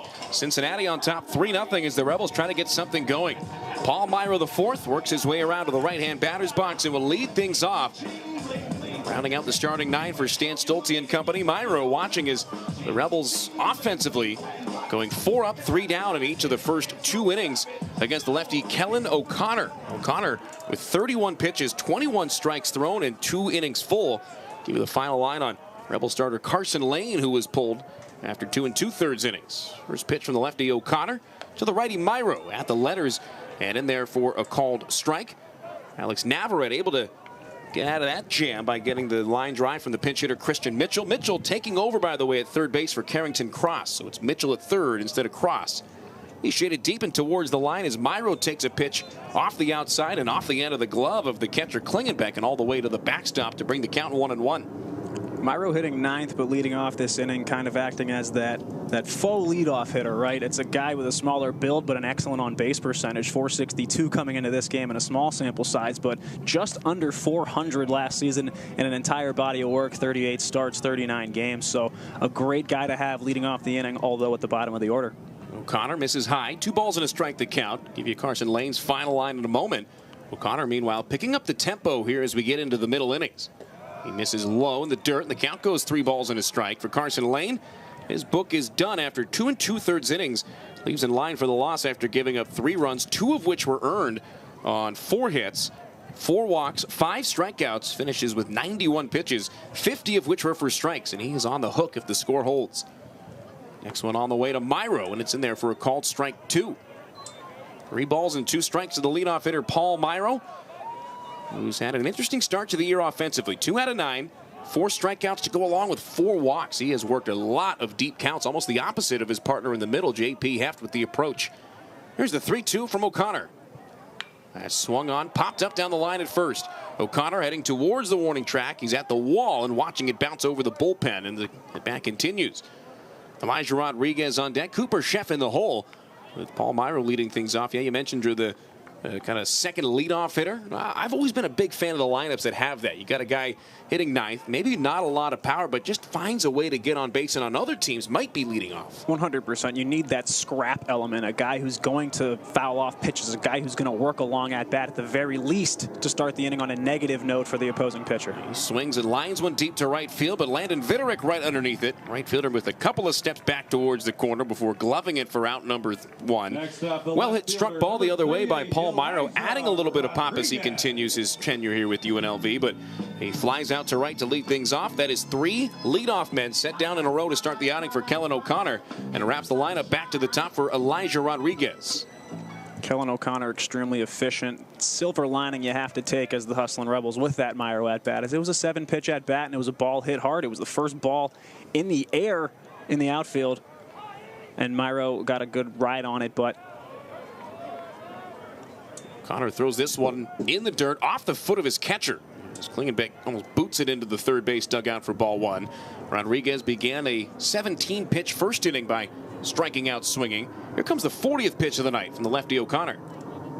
That's high and tight off the tip of the glove of the catcher and all the way to the backstop. So 2 balls in this at bat with no strikes included, and neither of those balls anywhere close. 1 down, 1 up for O'Connor. O'Connor in a no decision against Duke on opening day a week ago today. 1 2/3 innings, charged for 2 runs on 2 hits. Both of those hits left the yard against the Blue Devils. Finished with a no decision in an 8-3 Cincinnati win. In a prime hitter's count, Rodriguez swings and gets a piece, but knocks it straight back to the screen for strike 1. 2-0 and 3-1 those counts, where as a hitter, you see a fastball, you're going to take a hack. Absolutely, and you knew it was coming too, with 2 wild misses from O'Connor back-to-back on different sides of the plate. You knew he was coming with that get-right fastball. Just a little bit too much velo for Rodriguez to catch up to. Out of the full wide, O'Connor delivers. And that one down and outside. He tried a breaking pitch, but no dice. 3 balls and a strike to Rodriguez with Cooper Sheff awaiting on deck. In 4 years at Cal State Bakersfield, O'Connor, one of the more reliable starters for the Roadrunners over that time, struck out 154 and walked 48 in just over 170 innings. Here he is rocking and dealing on 3-1. Rodriguez swings and knocks one straight back. That'll clear the press box over our heads and move the count to 3 balls and 2 strikes.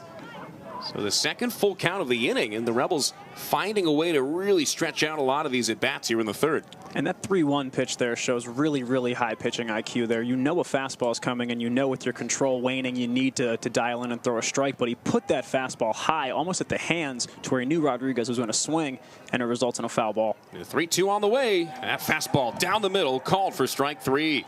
That's a pitcher's pitch if there ever was one, and Rodriguez down on strikes for the second time. Third baseman, number 22. With 2 outs and nobody on base. Here comes Cooper Sheff trying to extend the inning with Cincinnati on top 3-0. And if this third inning is anything like innings 1 and 2, Sheff's due for a base hit. That has been the recipe for the Rebels so far. 2 out base hits have been their only 2 hits so far. Sheff saw the ball decently well, kind of got jammed on a shot back up to the mound. O'Connor tried to field it behind his back early in the first inning. Sheff looking to make some harder contact this trip. Sheff tapped out back to O'Connor in the first inning. A 2-hopper off the end of the bat. He takes a fastball beautifully located down and away for a called strike 1. And if you're a left-handed pitcher going against a right-hand batter, you will take that pitch to start an at-bat any day of the week. 11 times out of 10, Matt, the righty. There is no real way they're going to put that ball in play right there. It's breaking away and it's low, but it's still going to find the zone on that outside corner. Near impossible to drive unless you're poking it down the line. Next one's low and tight to the feet of Sheff for ball 1. Coaching staff getting ready for O'Connor this week, knowing that he was going to be the Friday night guy. Basically did not have a right-hander throwing in BP during the week. A lot of soft work with the lefties and a lot of working away from these right-hand batters. Sheff lifts the hands on a pitch that misses in by the chest. 2 balls and a strike, and with the right-handed batter, right-handed heavy lineup as well for Stan Stolte tonight. They're going to look for a lot of that if O'Connor's going to continue in this game. Deep in the hole at short is Charlie Niehaus with 2 down. Here's the 2-1 on the way to Sheff. That's up, that's away. Looked like a changeup for ball 3. 3-0 Cincinnati, doubling up the Rebels in terms of base hits, 4-2 as well. Big difference in this one, though, is that the damage could be a lot worse. Cincinnati, through 3 plate appearances, has stranded 7 runners on. Here's the 3-1. That's up and away for ball 4. So there's the first walk for Kellen O'Connor. It's his first walk of the season. And another 2-out base runner reaches for the Rebels, this time via the walk, not the base hit.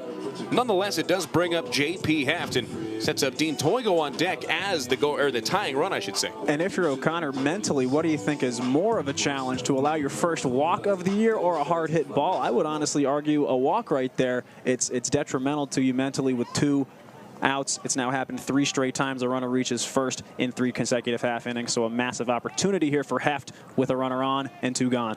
First pitch to the right-hand batting second baseman, in on the shoulder. Trying to turn away from it, but it's a called strike by Toby Basner behind home plate. So Heft falls behind a ball and no balls and a strike. He had a base hit up the middle. One of 2 hits so far for the Rebels. One of just 3 total base runners to this point. O'Connor out of the stretch, sets and deals to first. To the plate after looking at first. He misses up and away, and the count goes 1-1. More of that flair, more of that flash. Lots of unique guys on this Bearcats team. O'Connor missed it, and before the ball even hit the catcher's mitt, you see him do a little shark movement with his arm, talking about finishing low, following through with that throwing hand. 1-1 pitch, hits sky high but shallow to the right side of the infield. First baseman O'Connor calls off the pitcher O'Connor and makes the catch, lunging towards the pitcher's mound for out number 3. Third straight inning, the Rebels are able to put a 2-out base runner on. Third straight inning, they're unable to do anything with it. We've played 3 full, and the Bearcats lead the Hustlin' Rebels 3-0. All right, Rebel fans, it's time to make a deal.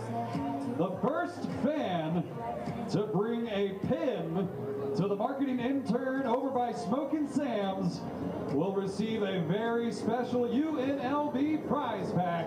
On your mark, get set, go!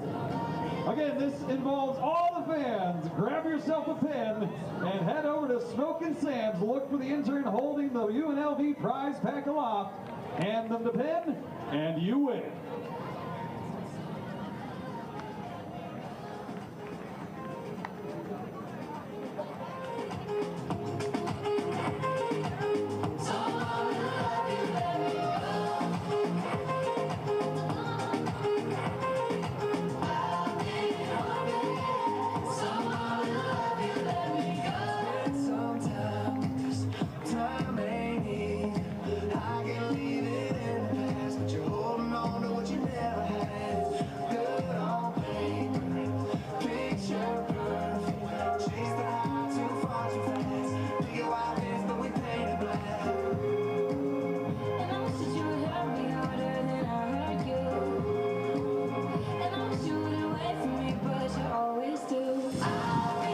After 3 innings of baseball, here in the home opener for UNLV, the Hustlin' Rebels trail the number 25 Cincinnati Bearcats 3-0. The number 2, 3, and 4 batters due up for Cincinnati against Alex Navarrete, who came in and retired the side for Carson Lane in the 3rd.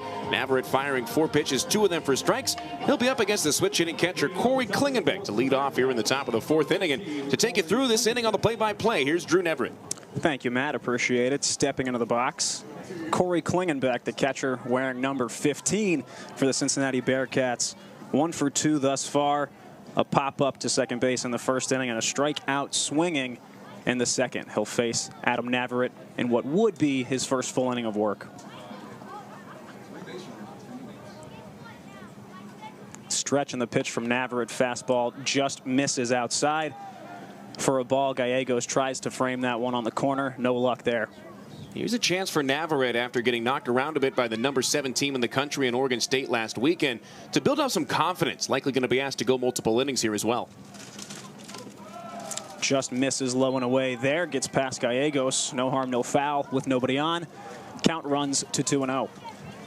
Yeah, 3 strikeouts and 1 walk for Navarrete, Matt, in the outing against Oregon State. 2 1/3 innings pitched. He allowed 5 hits thus far on the season. So, as you said, looking to dial in for some weak contact as he stretches. And this one is driven hard, deep down the right field line, and it is foul. It is deemed a foul ball. That one was absolutely roped by Klingenbeck, but it drifts and hooks just to the right of the 335 mark in right field over the foul pole in foul territory.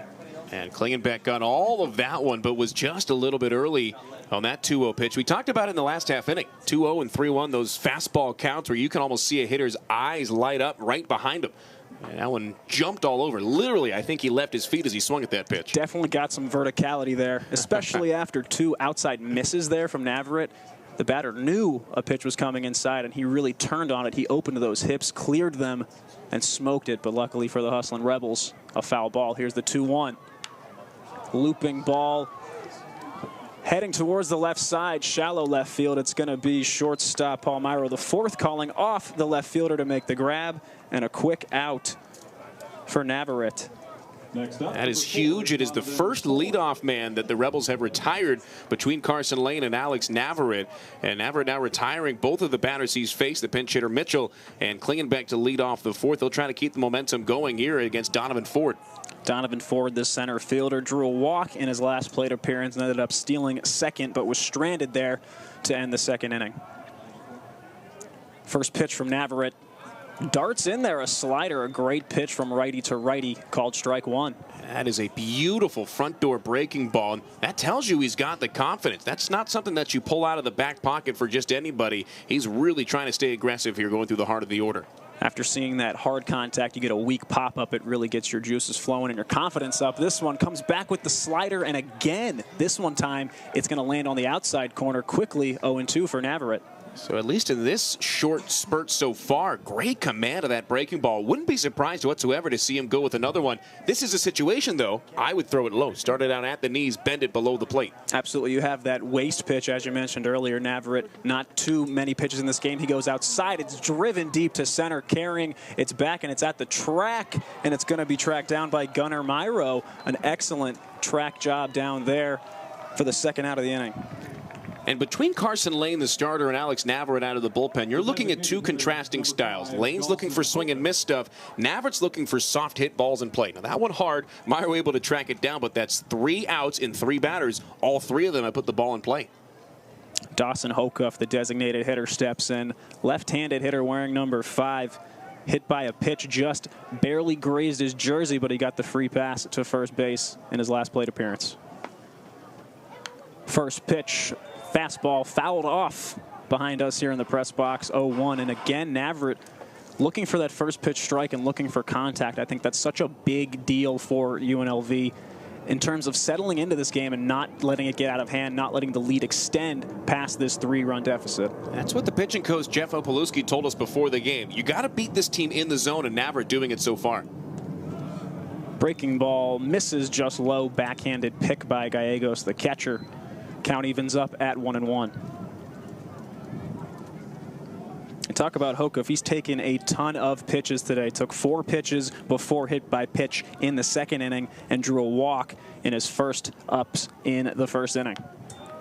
Fastball just a bit away there for Navarrete. Hocuff, again, this eye that he has, it's elite. He's got great plate vision.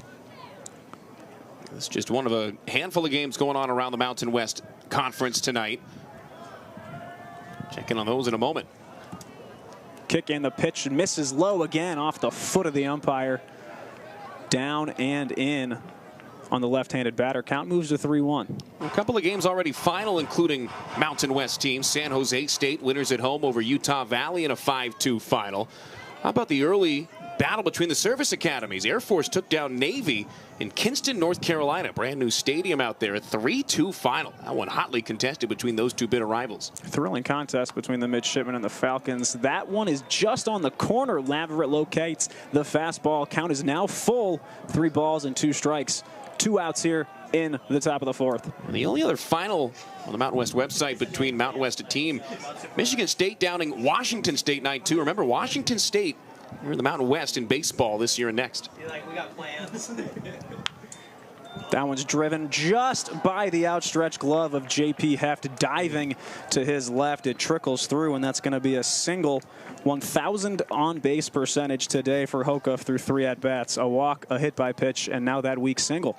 Yeah, first one that he's even put in play. And credit to Heft there for making it a close one. Thought for a moment he was going to be able to slide in front of that one, but just not quite able to get there.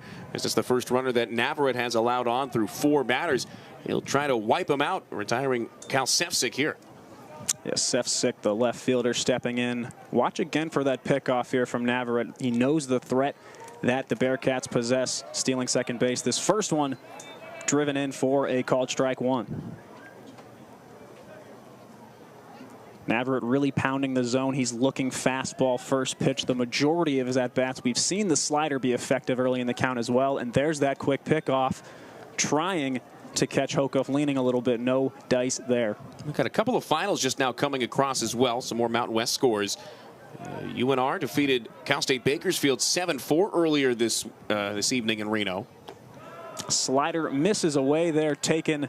Count even at 1. And then how about a barn burner at Santa Ana Star Field in Albuquerque? Northern Colorado winners over the Lobos 16-15. 16-15. Wonder how long that game took. Oh, we can find it. We can find it. I'm going to guess 3 hours plus. Navarrete sets from the stretch. The kick. Off-speed pitch drops in the zone. Excellent sequencing right there. Count is 1-2. There's confidence with that breaking ball, and then there's whatever Alex Navarrete has done so far tonight. He has thrown that pitch in any count to any spot on the plate. It's impressive, and outside of that deep, long foul ball that cleared the fence, I don't believe a batter has touched that slider. Another vigorous pickoff move there from Navarrete.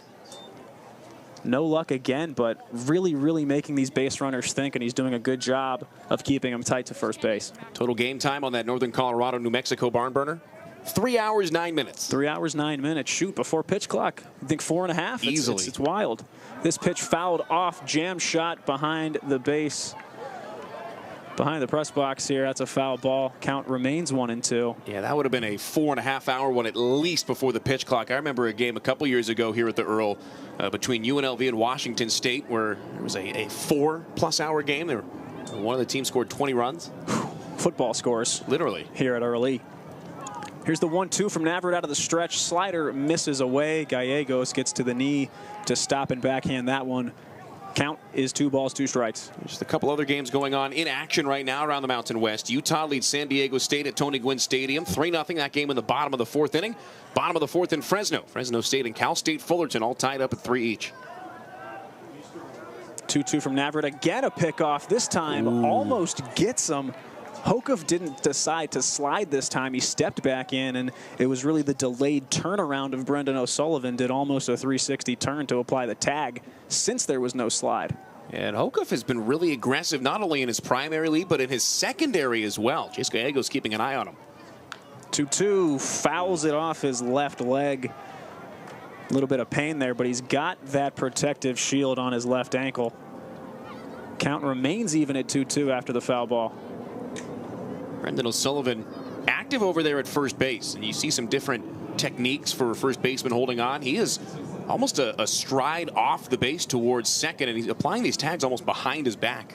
Very interesting to see unorthodox. Another pickoff from Navarrete, this time close again. Man. Doesn't beat the sliding Hokuff in time, so 4 pickoffs now to Hokuff, none of them successful yet for Navarrete. And I think for a newer first baseman like O'Sullivan, this is a better way to hold on because he's off the base. He's in a more natural fielding position for a converted shortstop, and he's got that extra couple of feet away from the line. Absolutely. Swing and a miss. The off-speed pitch. Slider comes in from Navarrete, fools Sefcik, and strikes him out swinging.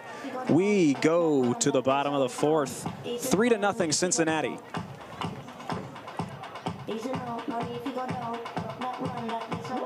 Fans, download the UNLV Game Day app tonight and stay up to date on all of your favorite UNLV teams with notifications straight to your phone.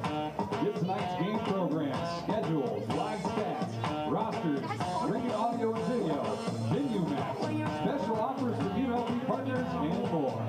Search UNLV Rebels in the Apple and Google Play stores and download that app tonight.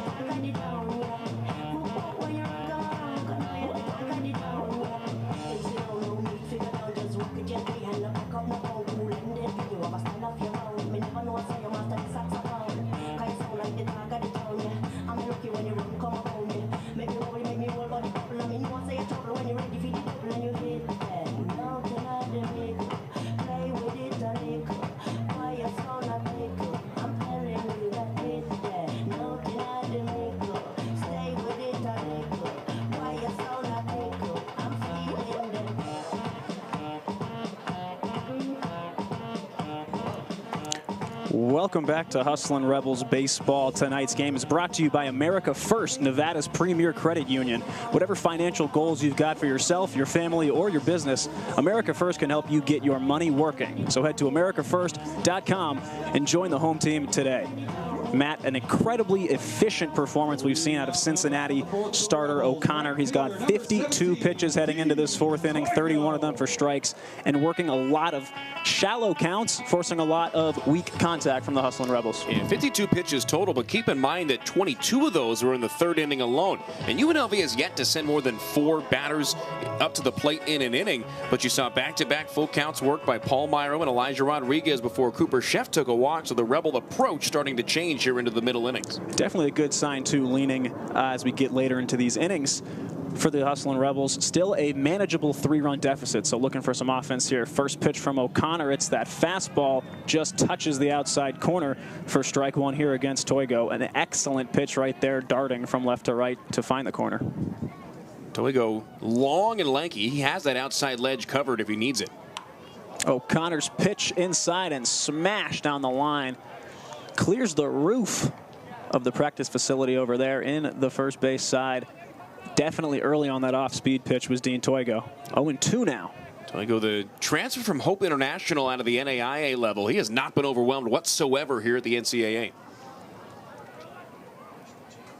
0-2, slider misses outside from O'Connor, count 1-2. A note for Toigo, small sample size, but he's 1 for 3 this year when leading off an inning. Hoping to turn that into a 500 clip, 2 for 4 here. The 1-2, the kick from Connor. Foul tip, that pitch high and in. Catcher not able to squeeze it tight to secure the strikeout. and Toigo lives to see another pitch. And that was the same fastball that he got Toigo swinging on in the first. Up and in on the knuckles. Toigo wise to it there, fouling it off. He's going to look for something soft and away more than likely here with 2 strikes. 1-2. The windup, the pitch. High fastball again. Toigo fouls it off. This one directly behind home plate. High pitches here from O'Connor. Now I think might be the spot where you throw that delicate little off speed outside, try to catch him off speed. Yeah, and Toigo every bit of 6 feet 3 inches, so you really got to ramp it up there if you're going to go above the zone. Here's the pitch, low and away. You called it, drop third strike. They don't get the tag. They throw to first base side. Got him on the drop third strike for the first out. So score that one a strikeout. 2-3 on the put out at first base as Toigo down on strikes for the second time. And here comes Brendan O'Sullivan, who also struck out against O'Connor. This one to lead off the second. And O'Connor got in with the fastball away. And here comes a trip to the mound from pitching coach Taylor Sheriff for Cincinnati. He's going to go out there and have a word with O'Connor. Didn't look like anybody was up in the bullpen, so this one's strictly strategic, going out there to game plan for Brendan O'Sullivan as O'Connor gets into the 60s in terms of the pitch count. Nope, they will go to the bullpen. That's going to be it for O'Connor, an early outing for him, so he won't be in line for a win after just 3 1/3. O'Connor exits this one. Carson Marsh, wearing number 29, will be the one to take over. Marsh will come in when we come back, get some warm-up pitches in. Score remains 3-0 here in the bottom of the 4th.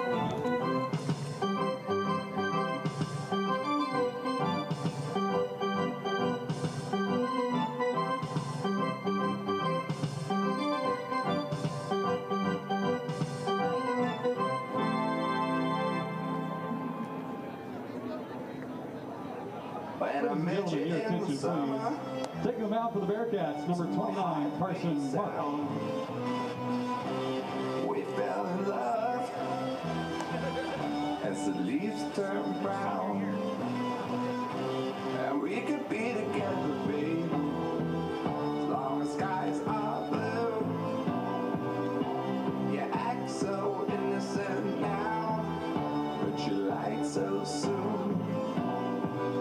When I met you in the summer,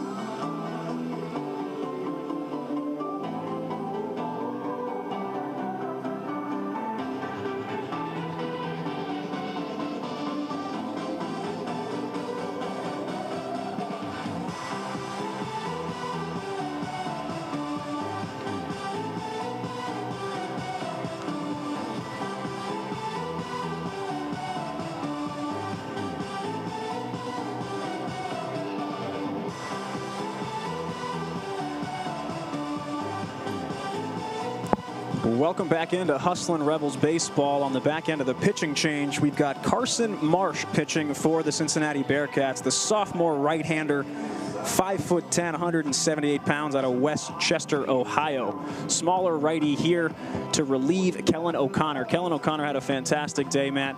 Final line on him, 3 1/3 innings pitched, 2 hits, no runs, none of them earned, a walk and 5 Ks. O'Connor got those Ks in a lot of different ways. Evidence clearly, Dean Toigo, one of his primary targets, 2 different varieties of strikeouts. Got him once on a high end fastball, got him once on a low and away slider. So O'Connor really showing his strikeout stuff tonight. Didn't go the requisite 5 innings required to earn the win, but this is a win in his book. 3 1/3 scoreless with 5 strikeouts against a highly productive offensive team so far this year in UNLV. You'll take that 8 days until the week, or 8 days to Sunday, I should say. But now a challenge right off the bat. You go with the righty. You got the righty coming up, and Brendan O'Sullivan, who's looking to have a breakout game, let alone a breakout at bat. This could be the one for O'Sullivan if he's able to jump on something early. Absolutely, O'Sullivan might look to swing here early. Here's the kick and the pitch from Marsh. In there on a fastball, low and in, called strike 1 to O'Sullivan. And Marsh making his 3rd appearance of the year, enters tonight after throwing 2 1/3 innings in 2 appearances against Duke. Gave up a run on 3 hits with 3 strikeouts combined. That one just hits at the knees. O'Sullivan in disbelief. Count moves to 0-2 on the UNLV first baseman. 0-2 sets, fires, got him. A 3-pitch strikeout for Marsh. No nerves at all.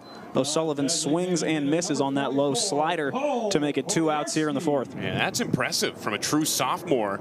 A guy who turned in a 5-2 record and a 4.3 ERA last year comes out and right off the bat dominates against a veteran, experienced collegiate bat in Brendan O'Sullivan. 4 strikeouts now and 3 walks on the year for the right-hander Carson Marsh. He's happy to have that K number bigger than that walk number. This pitch taps shortly to the shortstop. The throw is made just in time, so Carson Marsh comes in. 4 pitches, extremely efficient work for the Bearcat righty. We're here through 4 full innings. Cincinnati leads UNLV 3-0.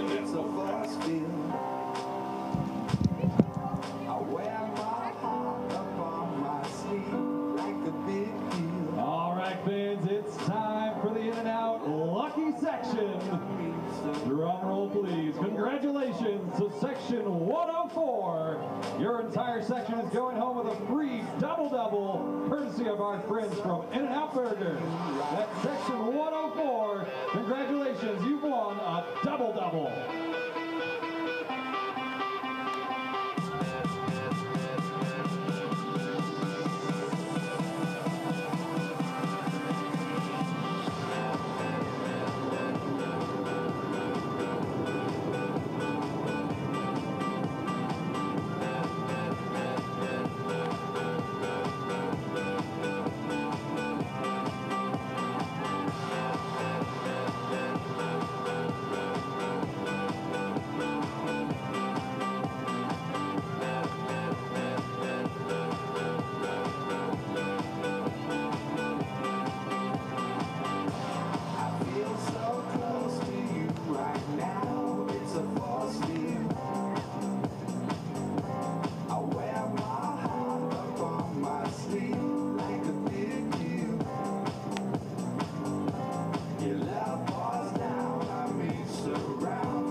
Off the top of the 5th for Cincinnati, the first baseman. We're back from Earl E. Wilson Stadium for the top of the 5th inning. Cincinnati Bearcats lead the UNLV Hustlin' Rebels 3-0 in the Friday night home opener of the 2025 season. Leading it off for the Bearcats, Tommy O'Connor, the big slugging left-handed first baseman. Alex Navarrete still in the game for the Hustlin' Rebels. Kicks the pitch is outside. It's a fastball just missing off the corner. Count is 1-0. O'Connor in his last at-bat. His first hit of the season. It was a single. He ended up getting to third base, but was stranded. The 1-0 pitch, another fastball near the same location, low and away. This time strikes the corner. Count even at 1 ball and 1 strike for Navarrete.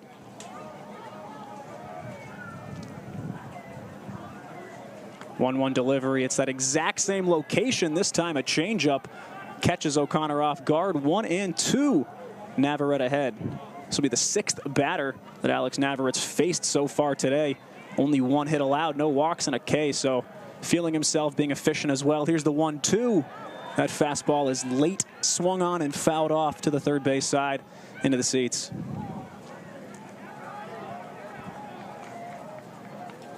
As mentioned, not the hottest start for Tommy O'Connor, the Cincy first baseman, just 1 for 10, 0 for 9 before his last at-bat. He does have a run scored on a walk that was drawn as well. Another 1-2 from Navarrete. Very weak contact. O'Connor got this one off the end of the bat. Fouled into the net behind home plate. A calm and mild night here in Paradise, Nevada. Great weather. And it's late February. Not a lot of places around the country can say they have this type of weather for an opening day at home baseball game. Here's the 1-2 from Navarrete. This one struck. Fly ball carrying out to left. Left fielder Rodriguez back, camps under it, and makes the grab for the first out. Another great batter of work for Alex Navarrete, number 27. The 5'10 right-hander for UNLV. He's looked excellent in his second appearance this season. Stepping in for Cincinnati, Luke Sefcik, the second baseman. He's 1 for 2 today with a double, came around to score, and popped up to the shortstop in his last at-bat in the 3rd inning. Navarrete sets first pitch. Outside corner, it's a fastball, and it's called strike 1. Common theme that we've seen with Navarrete ramping up and getting his mind right. He's really hitting these spots. These first pitch strikes going such a long way. Carson Lane struggled a bit with that. Navarrete this time hits the slider. Another beautiful called strike on the outside corner. His slider has been his best pitch tonight. We see it on display right there. It just flutters onto that opposite corner, and it's quickly 0-2. Kicking the pitch from Navarrete. He got him. The slider. Fantastic at bat. 3 pitches. Looked at all 3, and he goes down looking. Luke Sefcik didn't stand a chance against the off-speed pitch. Beautiful slider. Landon Viderek stepping in, the right fielder, wearing number 14. Struck out looking in his last plate appearance. Before that, he was looking to advance Sefcik in the 2nd inning with a bunt. He bunted perfectly down the line and reached on a single as Navarrete delivers his 3rd consecutive first pitch strike on a fastball. Navarrete absolutely dialed.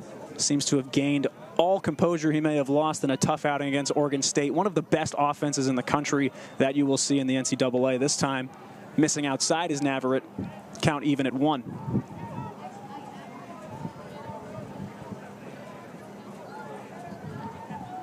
Viderek digs back in. Navarrete sets from the stretch the pitch. It's an off speed, just a bit outside there to the left-handed batter. Count moves to 2-1. Viderek extremely patient in his last at-bat. Resulted in a backwards K for him. 2-1 from Navarrete. That one is skied out to left. A looping fly ball. Rodriguez getting under it, camps under it, and makes the grab in a very quick, effective 1-2-3 inning for Alex Navarrete. Great stuff from the right-handed reliever. Through 4.5 here, Cincinnati leads the UNLV Hustlin' Rebels 3-0. Hustlin' Rebels fans, don't forget, tomorrow we've got a 6:05 first pitch for Game 2 of this 4-game series between UNLV and Cincinnati. For tickets, head to unlvtickets.com or call 702-739-FANS. We hope to see you tomorrow night, 6:05.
Welcome back into Hustlin' Rebels Baseball. It's brought to you by Sierra AC. Sierra Air Conditioning and Plumbing makes quality service their top priority and was voted best air conditioning company in Las Vegas. Their highly trained technicians will make sure the job is done right the first time. Sierra is here to help you 24 hours a day, 7 days a week.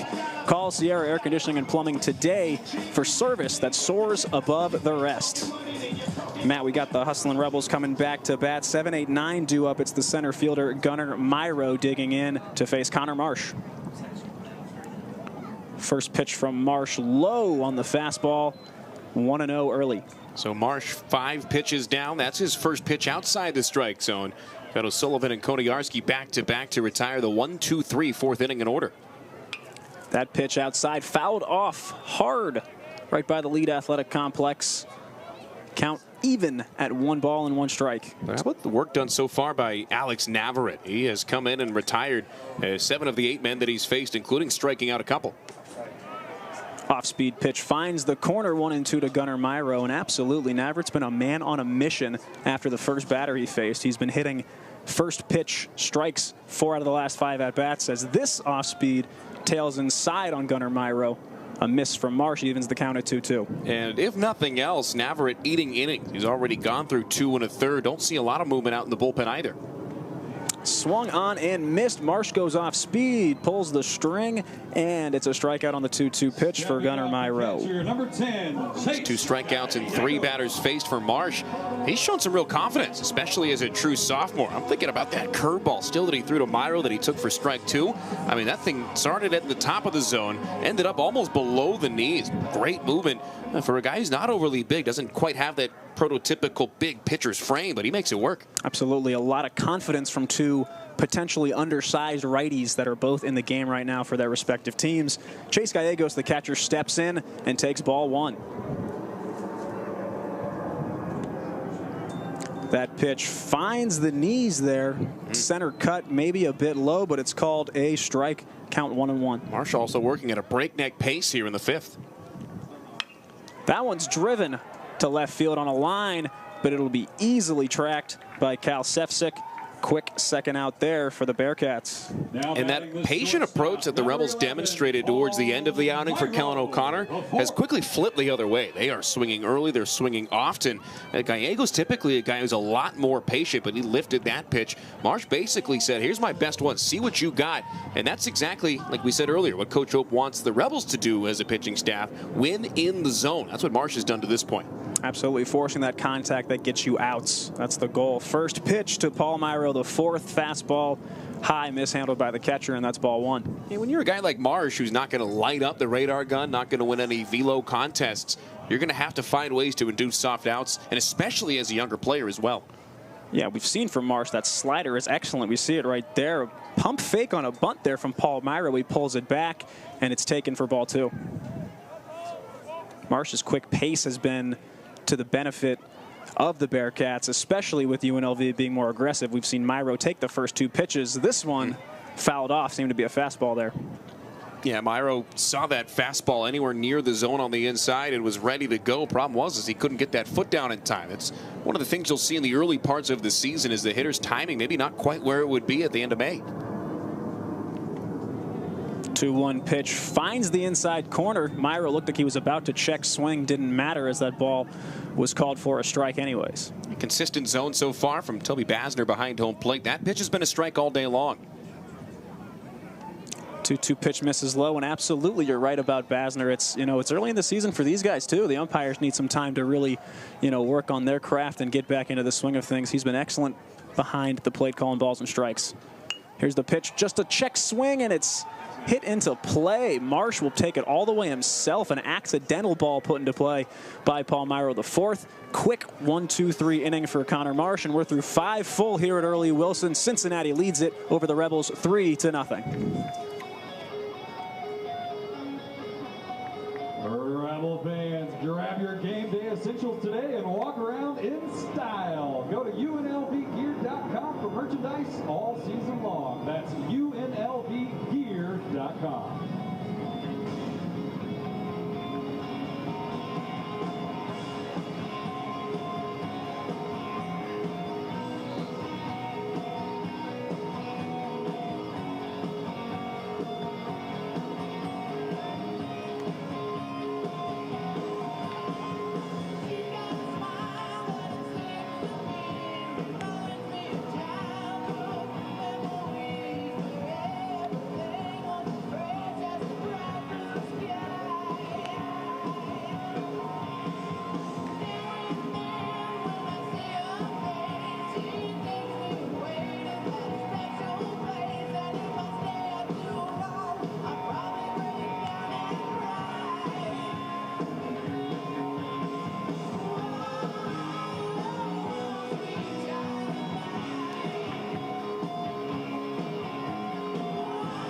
We're back here for the 6th inning at Earl E. Wilson Stadium. The Cincinnati Bearcats up ahead of the UNLV Hustlin' Rebels 3-0. The 9-1-2 in the lineup will lead off for the Cincinnati Bearcats. And back with the play-by-play for the rest of this game, here is Matt Neverett. Well, thank you, Drew. Bearcats trying to find a way to score. Alex Navarrete trying to find a way to do exactly what he has been doing. Through 2 1/3 innings, he has been nearly perfect. He's allowed 1 runner to reach. A Dawson Hokuff 2-out base hit in the 4th inning has been the only damage against him, as Keegan Allen, running number 10, looks like he's going to pinch hit.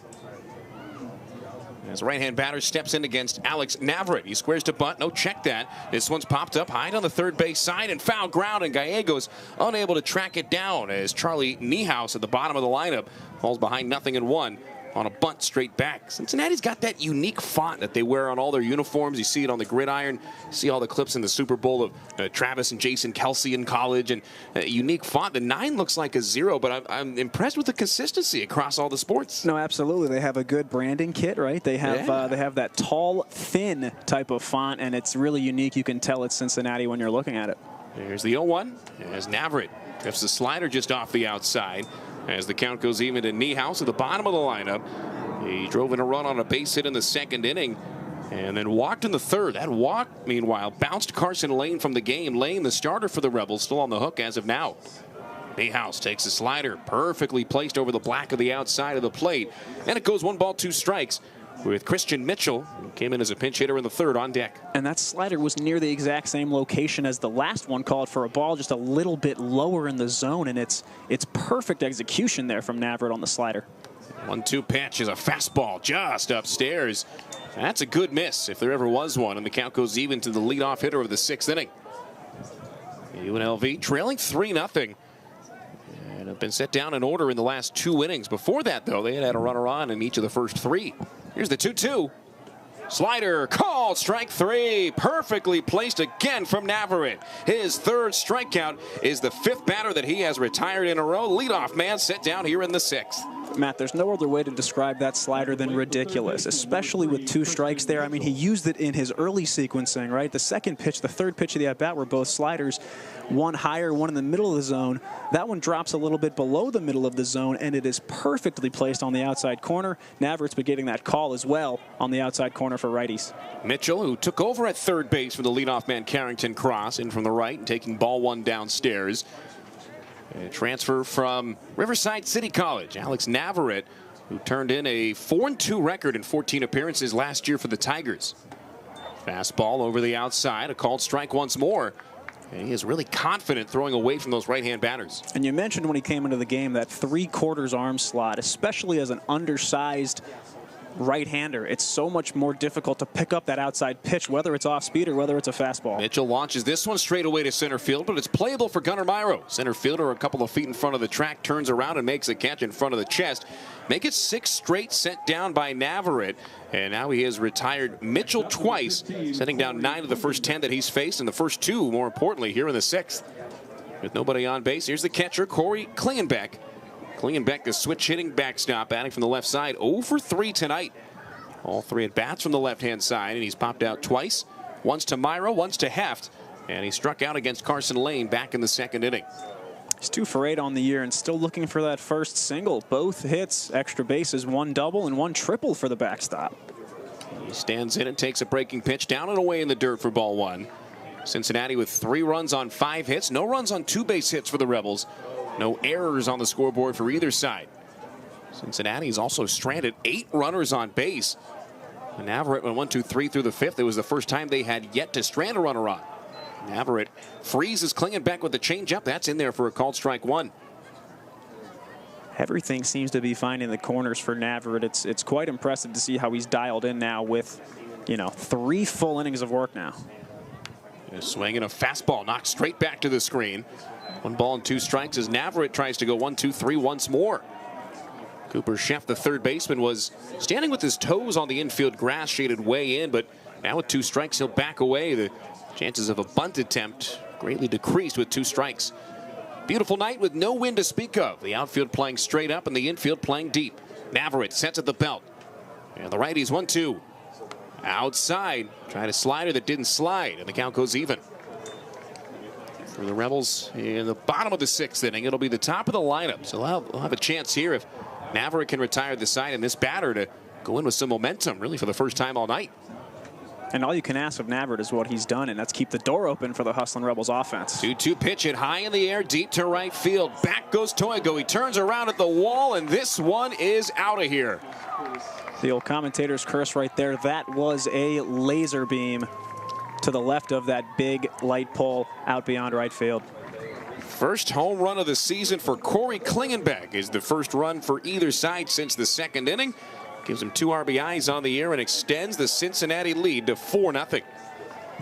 Yeah, he got under that one. If there ever was a pitch golfed to right field, that was it. The side of the old 335 club is where that one landed. So for Navarrete, first extra base hit that he's allowed, or really the first hard contact that he's given up. And it comes on a 2-strike pitch as Klingenbeck leaves the yard. So Cincinnati's extended the lead. The bases are empty once more for Donovan Ford. Ford has struck out, walked, and flied out. Watching all the way, takes a front door slider in there over the inside for a called strike 1. And that's how Navarrete has to come back and recover from that mistake pitch, right? It's going back to what worked. It's that slider out of the front door that hits that inside corner on righties, and it's that fastball that's hitting low and away on the corner as well. Chopper hit foul down the line at third. Quickly behind 0-2 is Donovan Ford. So Cincinnati now with 4 runs on 6 hits. And the Rebels haven't had a hit since a Gunnar Myro base hit up the middle in the 2nd. Don't see any action in the Cincinnati bullpen as well, so it looks like it's going to be Colton Marsh in the 6th. Here's the 0-2 from Navarrete. That's in the dirt. Good block by Gallegos. Talking to Stan Stolte about the 5 catchers he's got on the team this year, with Gallegos set to get the most playing time in the early stages. There are some other candidates as well, including Gonzaga transfer Gio Melchione and Vincent Gambardella out of Santa Barbara City College. Navarrete gets a swing and a miss for strike 3. Ford down via the K for the 2nd time, but the damage done on a Corey Klingenbeck 2-out solo home run. 1 run on 1 hit, no errors, nobody left. After 5.5 innings, it's Cincinnati 4, UNLV nothing.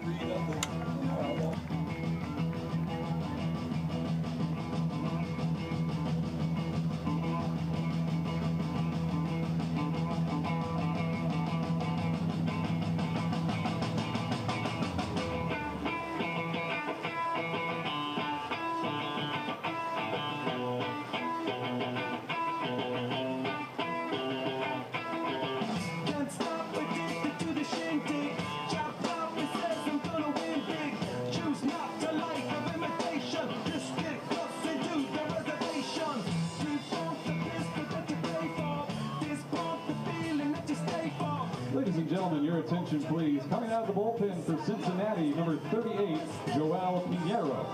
You better come to, don't cry, you know the truth is so due. Go write your message on the pavement. I'm so bright, I wonder what the wave meant.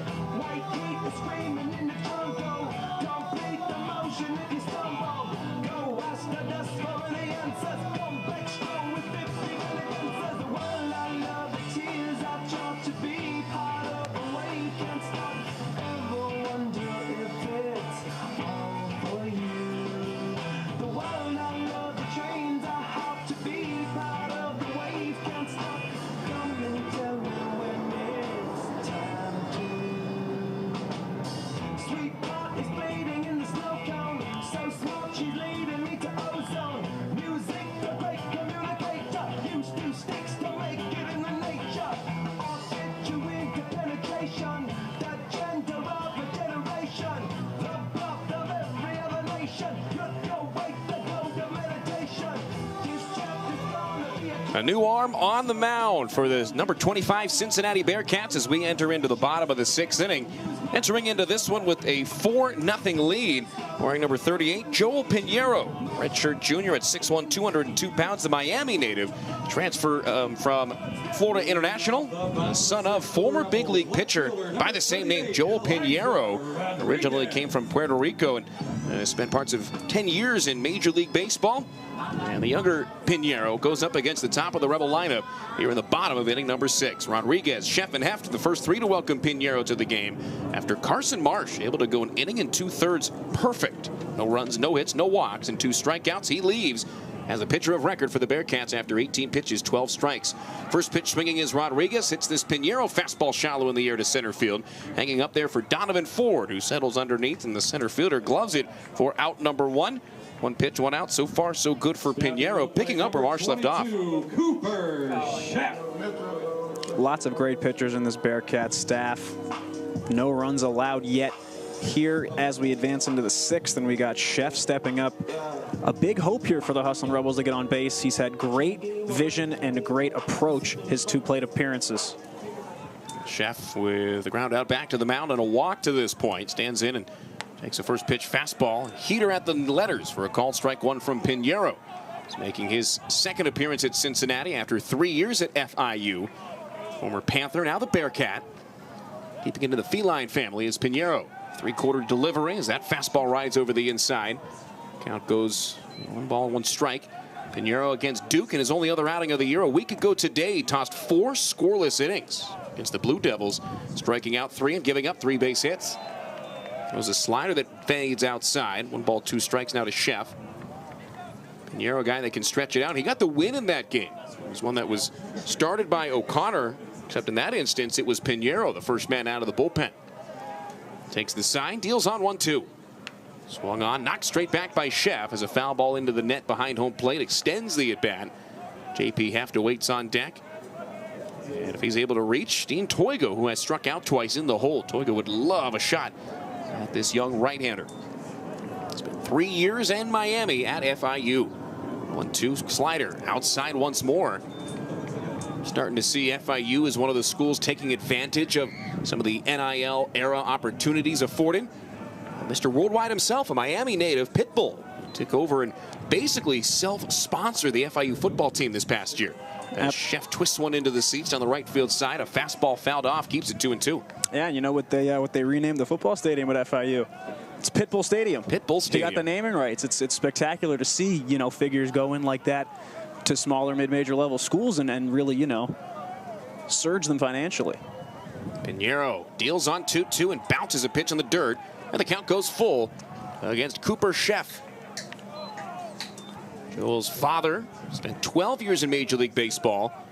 Spent 7 years with the Seattle Mariners, 3 with the Cardinals, 2 with the LA Angels, and a year with Boston in 07 as a world champion. Fastball inside, called for ball 4. Sheff takes a base on balls for his 2nd straight plate appearance and finds a way to become the first Rebel base runner since himself in the 3rd inning. Breaks up a 9-batter stretch where nobody reached, and it gets something started. Can't hit a 4-run grand slam home run with nobody on base. Got to get something started. And with 1 out, 1 on, here's JP Heft looking to keep it going. With Heft's power, a threat here to hit one into the gap and really get something cooking for the Rebels as that fastball just coasts on the outside corner for the first strike. Pinheiro going high in the zone for that one. Heft is a guy that is a great low ball hitter. He can hit the high stuff if he's got to tomahawk it, but he's better picking it up off the shoe tops. Sheff with a good sized lead off first. As Heft tries to lean into a slider, it breaks towards the plate, but not enough as it stays inside for ball 1. Big key here for the Hustlin' Rebels will be to stay patient with the new pitcher. Pinheiro has shown a bit of command early, but a bit of wildness with those sliders on the outside. So really working counts and getting base runners, it needs to be the priority. Pinheiro misses up, and the count goes 2 balls and a strike. It's gone O'Connor, Marsh, and Pinheiro so far for the number 25 Cincinnati Bearcats. Jordan Bischel, 2nd-year head coach, got to be happy with his arms to this point tonight. Heft swings and pops one up down the line and right. Heading towards the corner is Vitterick. Vitterick to the track. Vitterick runs out of room as a foul ball into the seats. He keeps it at 2-2.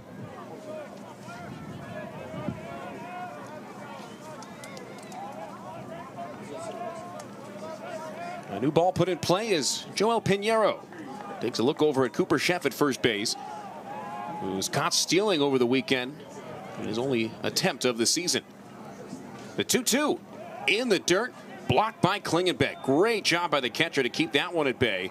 Sheff, a very aggressive runner, not necessarily the fastest straight line speed, but Definitely an aggressive runner with a big lead there, and Klingenbeck saw that, knocked it down, and was able to scamper down the line at third to knock it down.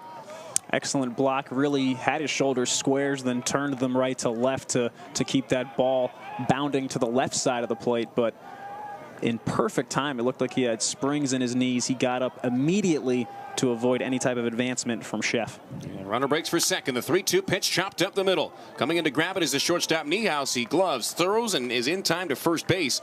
Score that one 6-3 on the scorecard as Chef advances first to second. That is exactly why you set the runner in motion with a full count and one down to prevent a double play in that situation.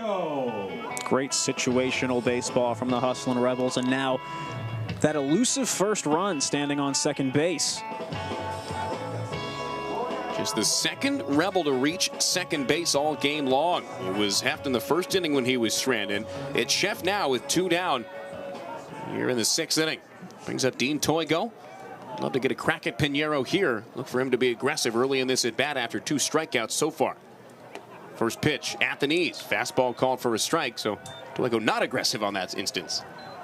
And yeah, a guy like Toigo with immense power, but he's also struck out twice today swinging, so he needs to be a bit patient there, hoping for a ball there that time. He gets it here to even the count at 1-1 inside. Takes it low. Pinheiro, the third arm used by Cincinnati tonight. O'Connor went 3 1/3 scoreless. Marsh picked up where he left off and went an inning and 2/3 without allowing a run. 1-1 on the way. Toigo takes a big hack but comes up empty. Fastball running in on the hands fooled him, and the count goes 1-2. Almost looks like Pinheiro took a little bit off of that heater and going in on Toigo's hands. He's been used to being jammed on the fastball tonight, so he's swinging constantly at it. That one a bit slower. Pinheiro's 1-2 just off the outside. Kind of nodding in agreement with the catcher Klingenbeck as if to say, yep, that's exactly where we wanted it. Toigo just didn't take the bait. Joel Pinheiro, son of former big leaguer by the same name. The 2-2 on the way. Swung on, a cap shot back to the mound, picked up on one hop by Pinheiro. The pitcher runs it to first base, makes the underhand flip to O'Connor in time. Scored 1-3 on the scorecard, and it's the 6th inning in a row. The Rebels unable to send more than 4 batters to the plate. We've played 6. On to the 7th we go. It's Cincinnati 4, UNLV nothing.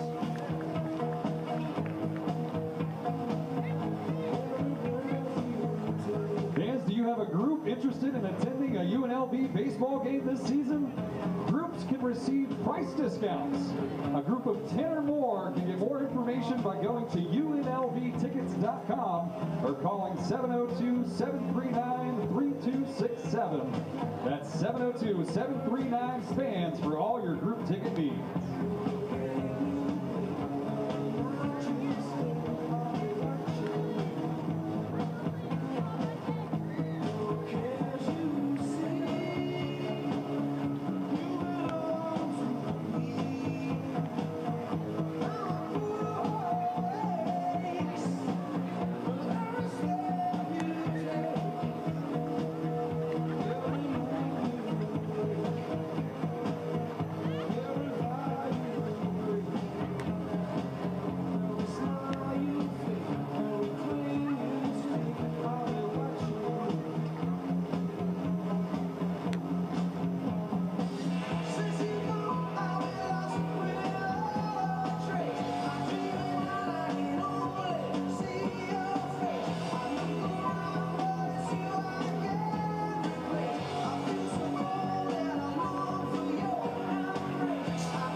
Rebel Baseball presented by Parkway Tavern, official partner of UNLV Athletics, and your official home of Rebels on the road with over 250 beers, 24/7 gaming, and 7 Valley locations. There's no better place to catch the game than Parkway Tavern. Matt Neverett and Drew Neverett with you from Earl E. Wilson Stadium as we go to the top of the 7th in the 2025 home opener for UNLV. Number 25 Cincinnati leads 4-0. And it'll be the middle third of their lineup. Dawson Hokuff, Cal Sefcik, and Tommy O'Connor. First 3 up against Alex Navarrete, who came in with 2 outs and 2 runners on in the 3rd inning and has been excellent since.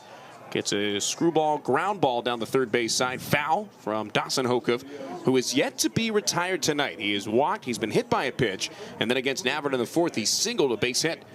4 runs on 6 hits for the Bearcats tonight. And their cleanup man, Hokuff, has done a lot of the heavy lifting offensively.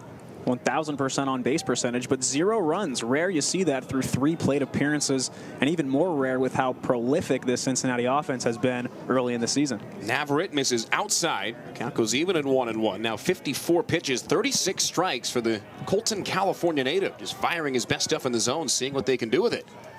Throws a changeup, fading away from the batter and missing off the outside. So says Toby Basner behind home plate, a called ball 2. And Navarrete last year at the junior college level, Riverside City College, pitched as many as 7 innings in a start. He deals a breaking ball at the knees, perfectly spotted for strike 2. Count goes even as Navarrete likely asked to go multiple innings coming into this outing, but with the performance that he's gone so far, giving up a run on 2 hits, including the home run, you might as well keep throwing him out there if he's good to go. Here's his 2-2. Swung on, popped up down the left field side. On his horse is Elijah Rodriguez in fair ground. He turns around and makes the catch at the last second just in front of the warning track. Okuf got a piece of it, but Rodriguez, who's as fast as anybody on the roster for UNLV, able to track it down for the leadoff out. Make it 1, 2, 3, 4 leadoff outs for Alex Navarrete. Really big time stuff from Navarrete to continue locating, but a great track down there by Rodriguez. It's a lot of ground to cover. They were shifted a little bit to our right, and he had to cover a good, decent bit of ground almost down the line there for that fading ball from the lefty. Great play by the left fielder. He almost overran it. As Cal Sefcik stands in, hits one in that direction again. High in the air, deep to left. Rodriguez turns around as this one leaves the yard. Second long ball in a 4-batter stretch against Alex Navarrete. First it was Klingenbeck in the 6th. Now it's Sefcik here in the 7th. And Cincinnati extends their lead to 5-0. And again, the trajectory on that ball, more of a line drive than anything. That was a laser over that 375 sign in left center. Bearcats take a 5-0 lead. Second home run for Sefcik on the young season. He is now 1 out of 3 with a walk today. Puts him to 2 for 9 on the year. Both of those hits have left the yard. So with Cincinnati holding on to a newfound 5-0 lead with 1 out, nobody on base, brings up the first baseman, Tommy O'Connor, with an open stance. Left-handed batter takes a breaking pitch, clipping the black of the outside as Navarrete comes in through the back door for strike 1.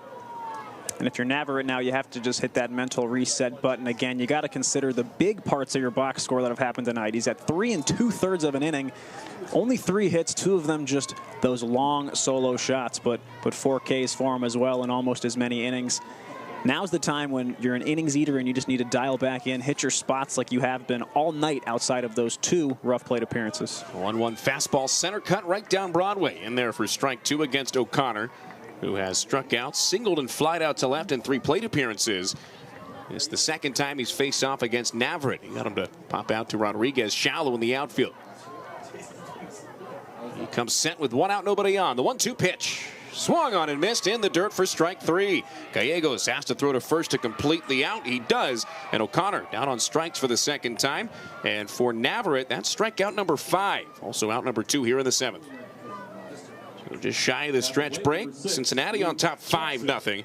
And it brings up Luke Sefcik, whose brother Cal went yard earlier in the inning.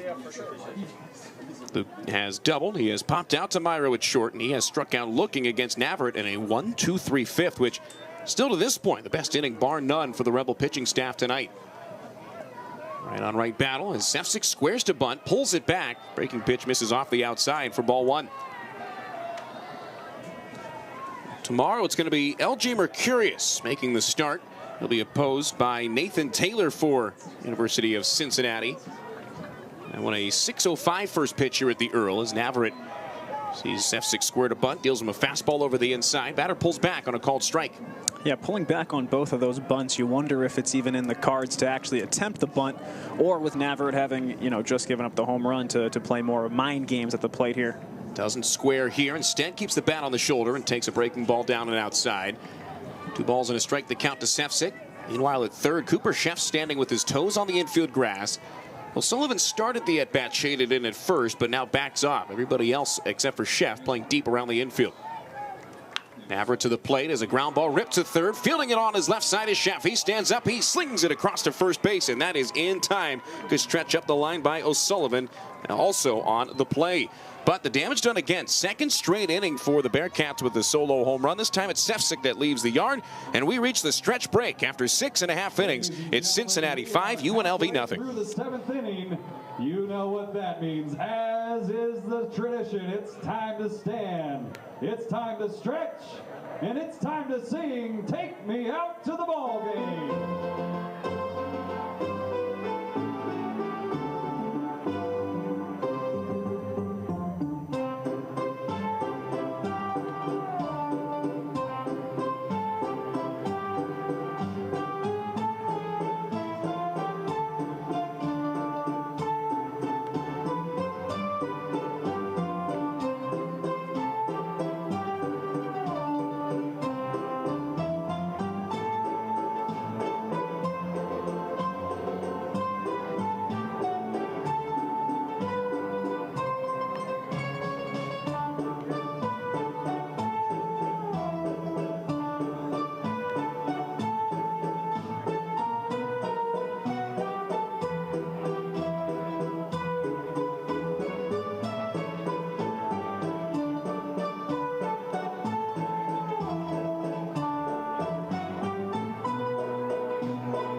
Leading off the bottom of the 7th for the Rebels, number 9, Brendan O'Sullivan. Coming out of the stretch break here into the bottom of the 7th inning, the Rebels trail Cincinnati 5-0. Hoping that the stretch break gets some life into the bats. UNLV trying to find some way to get something going. Joel Pinheiro stays in for a second inning of work. He'll go up against Brendan O'Sullivan, Colt Koniarski, and Gunnar Myro. 5, 6, and 7 batters for this Rebel lineup. The right-hander Pinheiro out of Miami. Things a sidearm fastball across the entirety of the plate. In there for strike 1 on the outside to O'Sullivan. Brendan O'Sullivan, the first baseman, with 2 strikeouts so far tonight. He checks the swing on a breaking ball. Called for a strike nonetheless. Pinheiro ahead of him quickly, 0-2. O'Sullivan, one of his first 17 on the season, just trying to find a breakout at bat. He swings and misses here, waving badly over a breaking ball for strike 3. Pinheiro, 3 pitches, 3 strikes. Good morning, good afternoon, and good night as O'Sullivan is set down via the swinging strikeout for the 3rd time tonight. 3 strikeouts for O'Sullivan, and it's tough to pick up from a guy like Pinheiro. His release is big, and it's winding, and his follow-through is spastic almost, reminiscent of a Fernando Rodney or another Seattle Mariners reliever, his father, Joel Pinheiro. Pinheiro started his career more out of the bullpen for the Mariners, ended almost exclusively as a starter in 2011 when he finished up with the Angels. First pitch to Koniarski's high, count goes 1 ball, no strikes. Koniarski, the right-hand batting DH, has grounded out twice. He skies one here and hits one high down the left field side. Third baseman Mitchell's got a play on it on the warning track, lunges back towards the field of play and makes the catch just outside of the dirt. 2 up and 2 away on 5 pitches for Pinheiro. Looking to remain efficient as Gunnar Myro stands in out of the 7-hole. It's not an easy ball to track there once you touch into the dirt, once you're staring up into the sky for 10-15 seconds as the third baseman. Props to Christian Mitchell for tracking that one. That small ball object in the deep black night sky. 2 outs, nobody on for Gunnar Myro, who has singled and struck out to this point. He takes a fastball at the knees, called for a strike. That base hit for Myro was in the 2nd inning. That's the most recent hit for the Rebels. No runs on 2 hits. They've been walked twice as Myro takes a big cut but comes up empty and falls behind here. Gunnar Myro now 3 of his first 14 to start the year, looking for a base hit here. Wide open stance. He is spread out of that right-hand batter's box. Breaking ball fouled straight back. He got it off the hands. We've seen some pretty impressive stuff from Carson Marsh and Joel Pinheiro out of the bullpen. A couple of guys just throwing it in there with no fear. Of course, Pinheiro in his 4th year of college baseball. Marsh almost more impressive as a true sophomore. Myro swings and misses at strike 3, and that'll retire the side quickly and easily in a 1-2-3 fashion coming out of the stretch break in the bottom of the 7th. On to the 8th we go after 7 full. Cincinnati leads UNLV 5-0.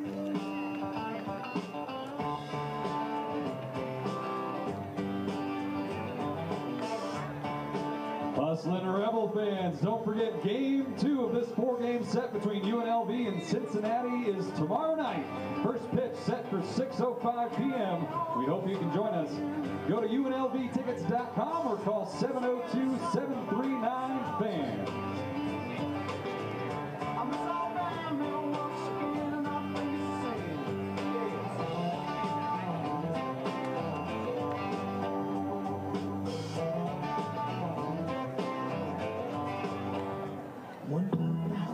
Ladies and gentlemen, your attention please. Taking the mound for the Rebels, number 51, Colton Sundlock. I think I need to let her loose. Let her loose. She only want me for my pimp juice. Not my pimp juice. I'm talking no pimp juice. I think I need to cut her loose. Yes, I do. Yes, I do. I'm in that 74 coupe Deville with the power 6 leatherwood on the wheel. One touch sunroof. Leave it alone. Home, see you can't believe it. 5-0 Cincinnati as we get into the late stages of this one, heading into the top of inning number 8. And there will be a new arm towing the slab for the Hustlin' Rebels. Wearing number 51, the 6'5", 225-pound righty Colton Sundlock, transfer from Oklahoma, set to take the hill after a solid outing from Alex Navarrete, especially considering your starter, Carson Lane, in a Friday game of a 4-game series, only able to make it through 2 2/3 innings. Navarrete did a great job of quieting the tide, gave up 2 runs on 3 hits, both of those runs on homers. But for Navarrete, 5 strikeouts, no walked in 4 1/3 innings, and he gives way to Colton Sundlock. Unique delivery, to say the least. He'll go up against Landon Vitterick and deals him a pitch inside for a called ball 1. Sundlock, almost Tim Lincecum-esque, where he brings the ball behind the back, almost shows it to the batter behind the hip. A very unique stretch for sure. Similar Johnny Cueto, Tim Lincecum, guys you think that have a big turn with that hand. Sundlock, the Oklahoma transfer, misses inside and falls behind Vitterick. 2 balls and no strikes. Vitterick, the right fielder, batting left-handed, singled, stole second and scored in the 2nd inning. Struck out looking in the 3rd, and Navarrete got him to pop out to deep left field in the 5th. And Matt, you go back to Navarrete, especially on a Friday night, asking a reliever to go over 4 innings. That's really all you can ask for. Sure, he gave up 2 tough homers, but absolutely nothing to hang your head about if you're Alex Navarrete. A great way to eat innings in Game 1 of this 4-game set. Sundlock misses high here, and out of the bullpen, he's fallen behind 3 balls and no strikes. Making his 2nd appearance of the year, the right-hander comes set and delivers. That one's high, that one's tight, and it's inside for ball 4. So a 4-pitch walk coming out of the bullpen for Sundlock. That's the first walk taken by this Cincinnati team since the 2nd inning when Carson Lane walked number 3 batter Donovan Ford. Since then, between Lane and Navarrete, they've done a good job of living within the strike zone. But for Sundlock, he puts the leadoff runner on via 4 straight pitches out of the zone and brings up the number 9 man in the lineup, Charlie Niehaus. Niehaus reached base twice against Carson Lane, a single driving in a run. He stole a base that plate appearance as well, and he also walked. Struck out looking in his 1 at-bat against Navarrete. Battle of the righties as Sundlock sets before the first pitch, turns and softly lofts one over to first base. And back in there standing and safely is Vitterick. He is 4 out of 4 in stolen base attempts. Sundlock started at Oklahoma, was at San Diego last year out of the WCC. Homer Torero deals inside, squaring to bunt was Niehaus, but he was forced to pull it back on a pitch that nearly got him on the chest for a ball. So that's now 6 straight balls that Sundlock has thrown out of the zone coming out of the pen. Niehaus has singled and driven in a run, I should say. He has walked and he has struck out so far tonight. Big break off of first base for Vitterick. He stays home as Sundlock fires a breaking pitch over the outside for a strike. So after 6 straight outside the zone, it's the breaking ball that gets him in the strike category.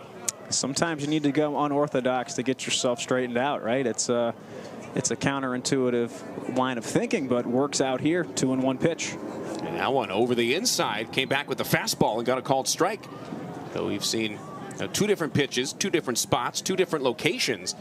For Sundloff, it's whatever works at this point. And especially after dusting off Niehaus with that inside pitch that almost hit him when he attempted to bunt, then you locate that fastball in the inside corner. That's excellent sequencing. Sundloff's 2-2.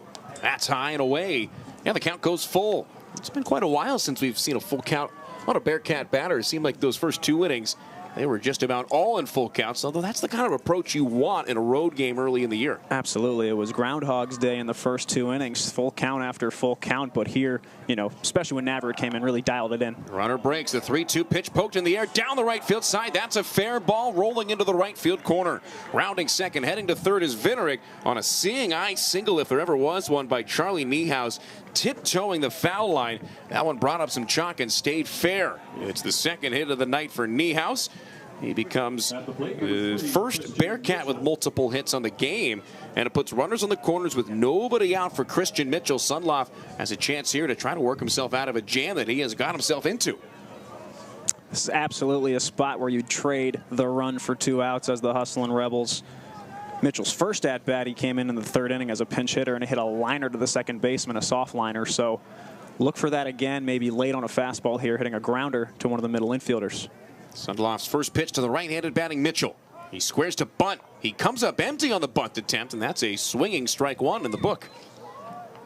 The Bearcat team that bunts early, bunts often, and doesn't stop bunting. You don't see a miss very often. Exactly. You talk about Jordan Bischel's squad and how much they want to bunt and how much they want to steal bases. It's been a lot of pump fake bunts and pulling back, and we saw the first foul tip right there on a bunt attempt. We see another one back-to-back as the count moves 0-2 to Mitchell.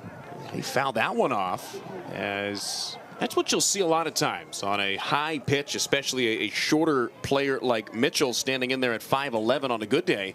You'll see a lot of times it's knocked straight down, straight back. It's hard to get on top of it, especially with the guy in Sundloff coming at you at 6'5". With 2 strikes, Mitchell likely not bunting. And before that, the throw to first base, not in time. Checking in on Niehaus over there. Vinerick off at third, though, did the right thing. The throw going to first base, he not only stood where he was, he extended the lead towards the plate. That thing gets anywhere by O'Sullivan, he would score easily. Now the 0-2 on the way from Colton Sundloff, beg your pardon. That one just outside on a slider. So we saw him throw that pitch around that same spot to the previous batter Niehaus and get the called strike, but just missing outside. He started that one on the edge. Tough to miss by such a slim margin there, especially when you're living and dying on these sliders that are hitting the outside corner. 1-2 strike pitch on the way. Swing and a miss. He struck him out on the elevated fastball. Sundloff gets the first out of the 8th inning. That's a big one with the double play active up the middle, and it brings up the catcher Corey Klingenbeck, who homered off of Navarrete in the 6th inning. 15, that type of pitch is exactly what you hope to see out of a 6'5" righty. You ride that fastball high, especially when it's set up by a slider in the previous pitch. So a chance for Sundloff to get out of here on one pitch if he can have the right ground ball.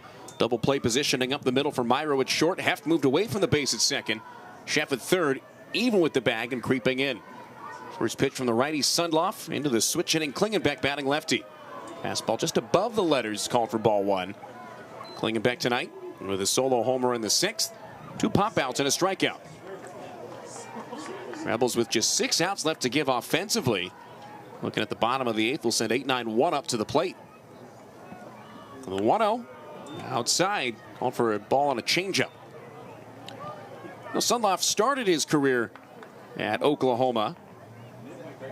Spent 2 years there. And before we get any further, here comes Jeff Opalewski, the pitching coach. He sees something mechanically that he wants to correct with Sundloff here. That's typically the case whenever you get a mound visit mid-at-bat. You know, if you're just struggling, a lot of times your coach will say, hey, you know, we'll go out there, let him see how this at-bat plays out, and then go talk to him. I mean, it's a 2-0 count right now, and Ope said, nope, I got to go talk to him right this second. Yeah, absolutely. I think what prompted it was the 1-0 pitch. It's a slider that started about 2 feet outside of the zone, didn't really break much at all. So that is something that's going to set off a red flag in most pitching coaches' minds. Lots of balls early here from Sundloff. So hopefully some coaching going on here and some dialing in of sorts for Colton Sundloff, the big righty. Sundloff, a guy who has struggled with injuries throughout his career, still hasn't pitched as much as he had in his true freshman season at Oklahoma when he got into 18 games pitching in 21 innings. And he hasn't thrown in 21 innings in college ball since. Making his second outing of the season today. Charged for 3 runs in the loss against Xavier. So after the mid-at-bat mound visit, Sunloff throws over to first base before the next pitch. It's not in time as Niehaus dives back in headfirst and safely. I mean, they are keeping more than an eye on these runners off of first. They don't want this lead to get any further away than 5-0. Absolutely. They know the scouting report is a guy's on first with an open base ahead of him. He's probably going to look to steal. Niehaus bouncing around. He stays home as this pitch is hit in the air on a line to center field. That fades and falls in front of Gunnar Myro. Coming in to score from third is Viderick. Did the right thing there by holding until that one dropped. Advancing up to second is Niehaus. That's an RBI base hit for Klingenbeck. His second RBI of the day gives him 3 on the year. And now Cincinnati on top 6-0 with 2 on and 1 down. Donovan Ford. Good piece of hitting there. Not your typical 2-0 swing, but doing just enough there was Klingenbeck as the Bearcats have dinked and dunked their way to a touchdown lead, just waiting on the extra point. 6-0 the score. Donovan Ford now in from the right side with 2 on and 1 down. Infield about halfway in all the way around as Ford takes a big cut but comes up empty on a breaking ball fading away. You think he was trying to do some damage there? Just a bit, and a very smart first pitch there by Colton Sunloff, expecting the swing from Ford after some weak contact after a lot of balls, so he goes back to that slider. Check throw goes to second, and Niehaus diving back in headfirst and safely underneath the tag of Myro. I want a timing play for sure. We saw Sunloff look towards home plate, look towards second, and as soon as that head turns back towards the plate, shortstop broke. But Niehaus, the shortstop himself, wise to it, able to get back. Here's the 0-1. Ford takes a fastball running back in over the outside for a called strike 2. A lot of arm side run into a right-hand batter there. Find the pickoff move to second. It was the first one we've seen from either side today, picking off to that second base. But from Sunloff, you know, it's a little bit more exaggerated and dragged out the motion, but then he really whips it in. Like you mentioned, a Lincecum-esque arm movement on whenever he throws a baseball. The 0-2 out of the stretch, buried in the dirt as Gallegos blocks it on a changeup. Here's the 0-2 waste pitch. We've seen a lot of those tonight, especially after those first 2 innings where Carson Lane walked 4 of his 5 batters. Between Navarrete and Sunloff, they've been all over these Bearcats in terms of getting ahead. Putting them away is another story. That fastball rides high and away. 2 balls and 2 strikes the count. And I think that's the pitfall that you fall into, right, when you waste that pitch when you're 0-2 and you look for something deep in the dirt and you miss low, then automatically you mechanically think to overcorrect, and especially with the fastball, you know, it's an early release as we saw there, and it tails high and a bit out of control. Ford takes one just outside. Man, Sunloff did not miss by much there, and it moves the count full at 3-2. Cincinnati with 6 runs on 9 hits, nothing on 2 base hits for UNLV. O'Sullivan at first, way off the bag and away from the line as well. Here's the 3-2 payoff pitch from Sunloff. Swung on, dribbled up the middle. On the base at second is Hefty. Gloves it, steps on the base himself. The throw to first is down the line, pulls O'Sullivan off the bag. First baseman couldn't toe the rubber, and it moves the runner Niehaus from second to third. Klingenbeck put out on a fielder's choice up the middle. 4 unassisted to put out at second. Ford reaching at first, again on a fielder's choice. But the runner is on the corners with 2 down. So just not enough on the throw from J.P. Heft, a little down the line as well. It was always going to be tough with that one softly hit back up the middle.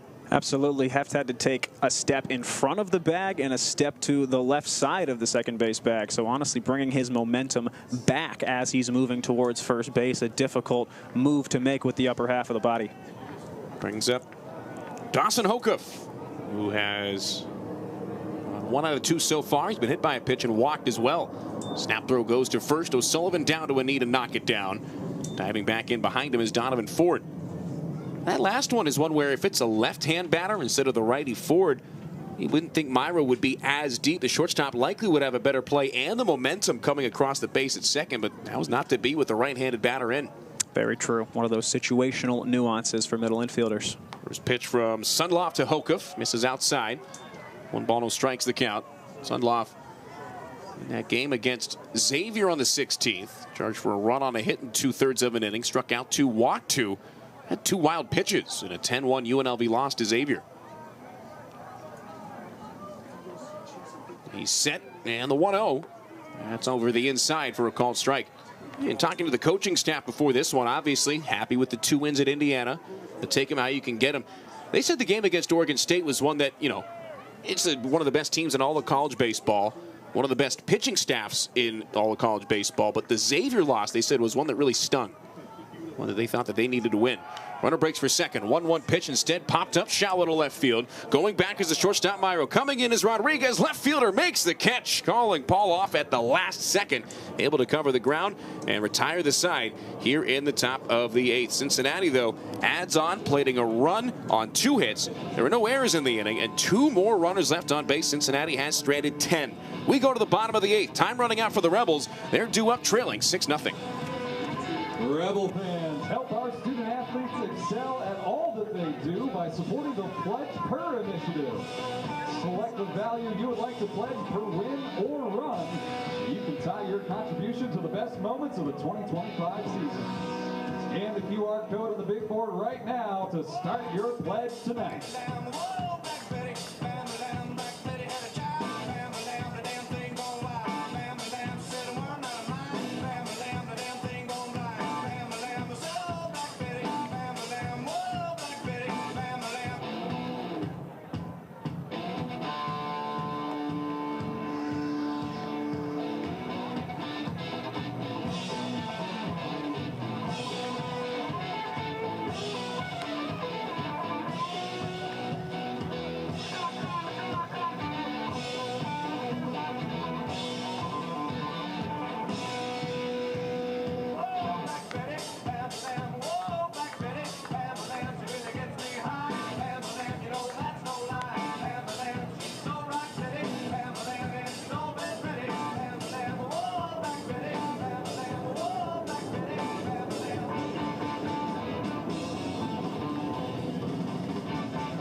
Bottom of the 8th inning, the Rebels trail the Bearcats of Cincinnati 6-0. With time running out, Stan Stolte goes to the bench. Chase Gallegos was due up out of the 8-hole to lead off in the 8th inning as Joel Pinheiro stays out of the mound for Cincinnati. Instead, it'll be Vincent Gambardella making his first at bat here at Early Wilson Stadium. Left-handed batting catcher takes downstairs, and one would assume he would stay in to catch for Gallegos for the top half of the 9th inning. Gambardella coming in after Gallegos went 0 for 2. Lined out and flied out. The left-hand batter swings and fists one straight back. And the count goes even at 1. So Gallegos' day is done.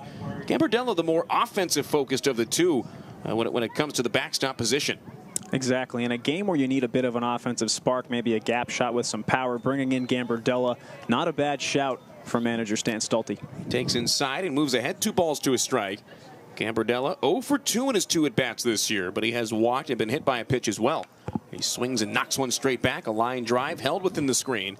Evens up the count at 2. Gambardella out of Santa Barbara City College transfer. Left-hand batter, right-hand thrower at 5'10", 200 pounds. Junior in 2 years at Santa Barbara City College. Got on base at a 300 clip.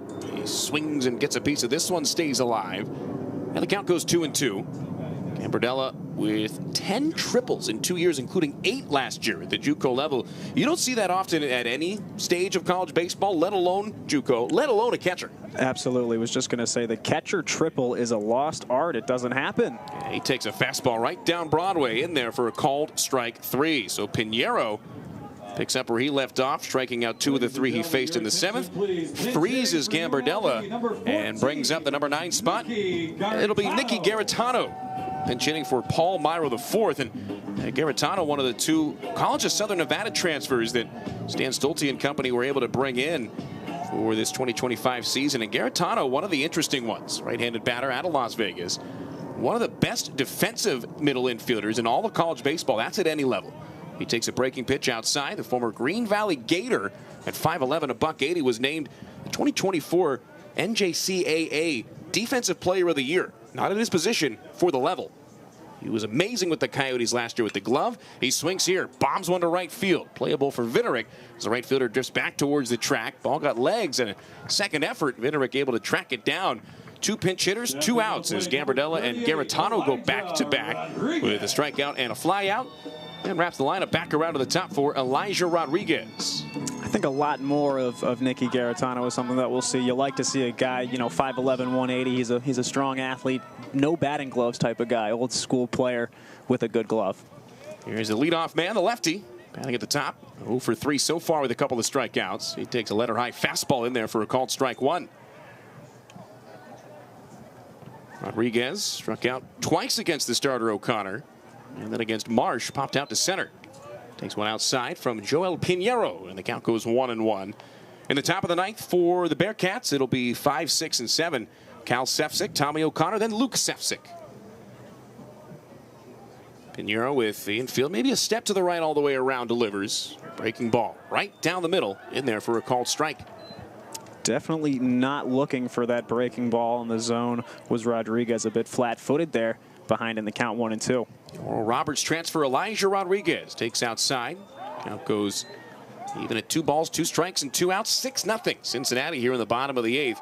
The Rebels looking for their first hit since the 2nd. Infield's deep, outfield straight up as the 2-2 pitch hits him. That got him in the upper back. Rodriguez able to turn away from it just in time. He wore it right above the 38 on the back of the jersey. Throws the bat to the first base side, slowly walks his way down to first base. They say you'll take away on base any way you can get it. I could think of some ways that I'd rather get on than that. I'd probably rather hit the ball and reach first. That was a screamer right out of the hand of the pitcher. Center cut on the back. At least a little bit of a fleshy area in the back to wear some of that, but not the easiest way to get on base. Let's say that. It's a matter of inches, maybe even centimeters at that one, because if you get it right in the spine, it can really hurt, send that stinging shock all the way down your back into your legs. Not a fun day at the yard when that happens. Rodriguez good to go as Cooper Chef stands in and takes high. 1 ball, no strikes, the count. Chef has almost an intimidating presence when he's up there. That first pitch take, he's taken almost every first pitch tonight, but he almost, Juan Soto shuffles from the right side of the plate. He steps into it no matter what the pitch is. An Oregon transfer takes a strike at the knees. Count goes even at 1. Yeah, Cooper at 6'4", 205, and every bit of that spent last year at Oregon. Broke his hand right before the season started. Had to have surgery and ended up redshirting up in Eugene. And Stan Stolte was able to get him to come back home to Las Vegas. Takes that breaking pitch high. Turns away from a slider for a ball. Called ball 2. Cooper Chef. And that redshirt season coming off of one of the best high school seasons in the history of Basic Academy. Won a state championship. As he gets this one off the hands and fouls it straight back. Count goes even at 2 balls and 2 strikes.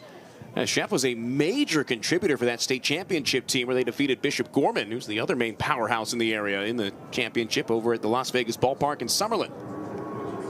Great to have a couple almost feeder programs like those two into the UNLV Hustlin' Rebel program. A lot of guys from those very prestigious high schools want to come and play here. Schaff swings and misses at strike 3 as Pinheiro sets him down swinging. 4th strikeout in a 7-batter stretch for Joel Pinheiro. And with that, we are through 8 innings. Cincinnati due up next for what they hope is the final time. After 8 full, it's the Bearcats 6, the Rebels nothing.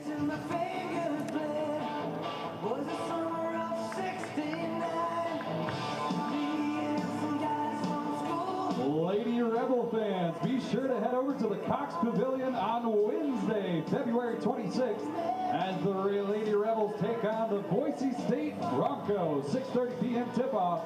That's Wednesday, February 26th in the Cox Pavilion. Go to UNLVtickets.com to get your tickets today.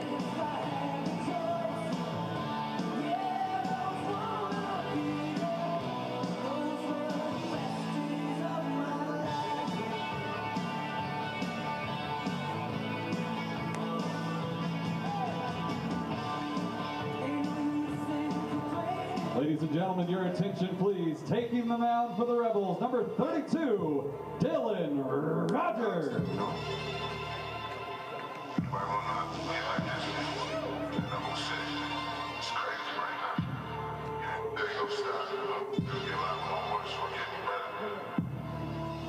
Look, mama hit my phone and said rap's no good. Better than telling me the check's no good. Now they wanna act like I do no good. Ladies and gentlemen, your attention please. Defensive changes for the Rebels. Staying in the game and catching number 36, Vincent Gambardella. Entering the game and playing shortstop, number 3, Jaden Hurdle. Back with the top of the final inning. Top of the inning number 9 as Cincinnati leads UNLV 6-0. A couple of substitutions to keep you updated on. Taking over behind home plate after pinch hitting in the bottom of the 8th inning will be Vincent Gambardella. Gambardella takes over for Chase Gallegos. And after Nicky Garitano flied out to right while pinch hitting for Paul Myro, it'll be Jaden Hurdle, the freshman out of Fresno, taking over at shortstop. Also a new arm on the mound for the Hustlin' Rebels as Dylan Rogers, a sophomore out of Reno, takes over, trying to keep the score where it is at 6-0. They'll go up against the 5, 6, and 7 batters in the Cincinnati lineup. Leading things off, the right-hand batting left fielder, Cal Sefcik. First pitch swinging, he rolls one over to the left side. Jaden Hurdle, the shortstop, gloves it, throws to first, and stretching up the line is O'Sullivan, and the throw in time. Welcome to the game, and welcome to your collegiate career, Jaden Hurdle. This is the first pitch that he has been in on the field for in his college career as a true freshman. The ball seems to have a way to find you in those situations. Absolutely, it always does, and good for him for getting right into it. The best way is to get thrown into the deep end, right? Have a hard chopper hit your way. He really played it well. Could have charged it a little bit more, but still a great play for the newcomer. It's called trusting your arm in that situation. As Rogers goes up against the left-hand batting first baseman O'Connor. Rogers making his first appearance of the season. It's a swinging strike. And the count goes 0-1. Rogers pitched some last year, looking to step up not only the velocity but the effectiveness this year in his true sophomore season. 6'2", 200-pounder out of DeMonte Ranch High School. The 0-1. Swung on, line straight away to center field. Gunnar Myro drifting back. He turns, makes the catch over the shoulder. A line drive screamer off the bat of O'Connor, but tracked down by Gunnar. And it's quickly 2 up and 2 down for Rogers in his 15th collegiate outing.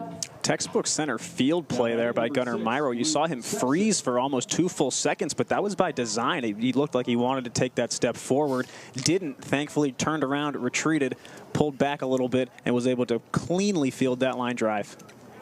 And before Luke Sefcik can step into the plate, Jordan Bischel, the head coach, calls time, steps out. He wants to have a word. And they're standing with their backs towards home plate, looking out towards left field. And a 6-0 game, top of the 9th inning. 2 outs, nobody on. That's the time to talk strategy here as Sefcik stands back in. 1 out of 4 so far. Sefcik doubled in the 2nd against the starter Lane. Popped out to short against Carson in the 3rd. Since then, he has struck out and grounded out to 3rd. First pitch from Rogers.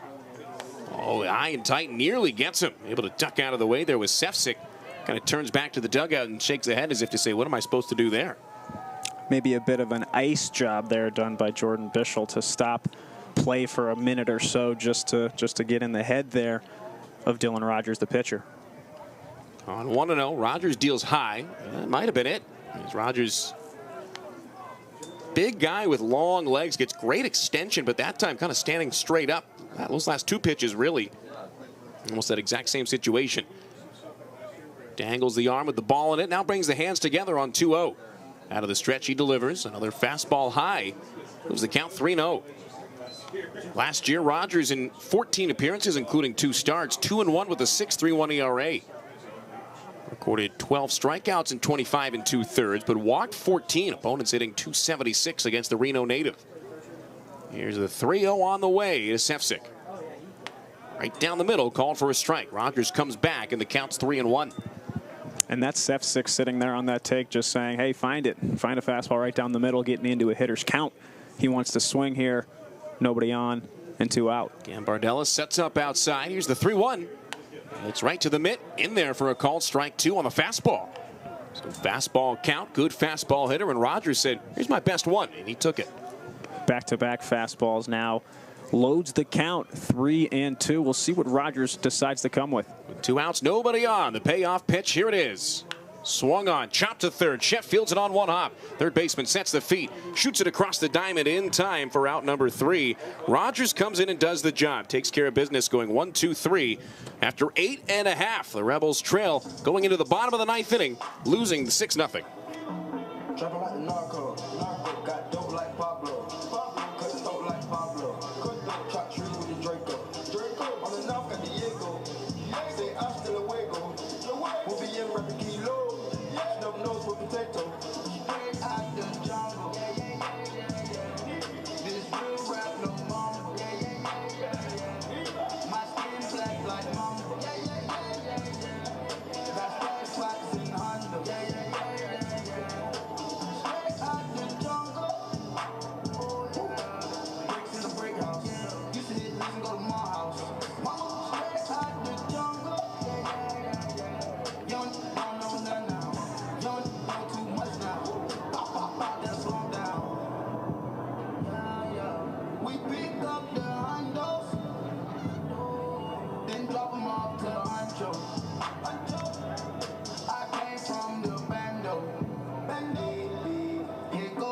Ladies and gentlemen, your attention, please. Defensive changes for the Bearcats. Now playing left field, number 42, Derek Pitts. And now pitching, number 18, Max Bergman.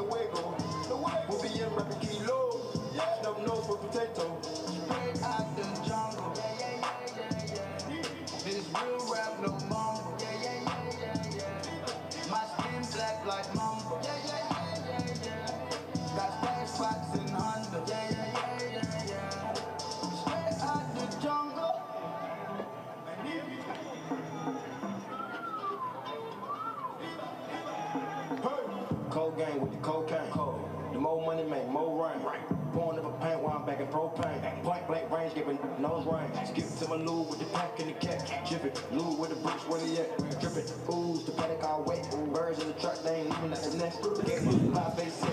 It all comes down to this. Bottom of the 9th inning, and the Hustlin' Rebels trail 6-0. A couple of substitutions to keep an eye on. Derek Pitts takes over in left field for Cal Sefcik. Pitts wearing number 42 out there.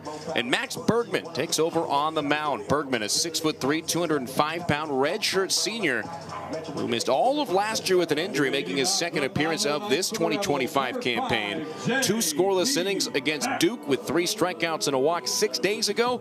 And he'll go up against number 3, 4, and 5 in the Rebel lineup. J.P. Hemp followed by Dean Toigo and Brendan O'Sullivan, the first 3 to go up against him. Bergman comes in after Joel Pinheiro pitched 3 hitless and scoreless innings against UNLV. 4 strikeouts and a walk for Pinheiro. And that'll bring up J.P. Heft against Bergman with 2 ends at the end. First pitch taken over the middle, called for a strike as Heft falls behind 0-1. A base hit, a pop out, and a ground out so far on the docket for Heft.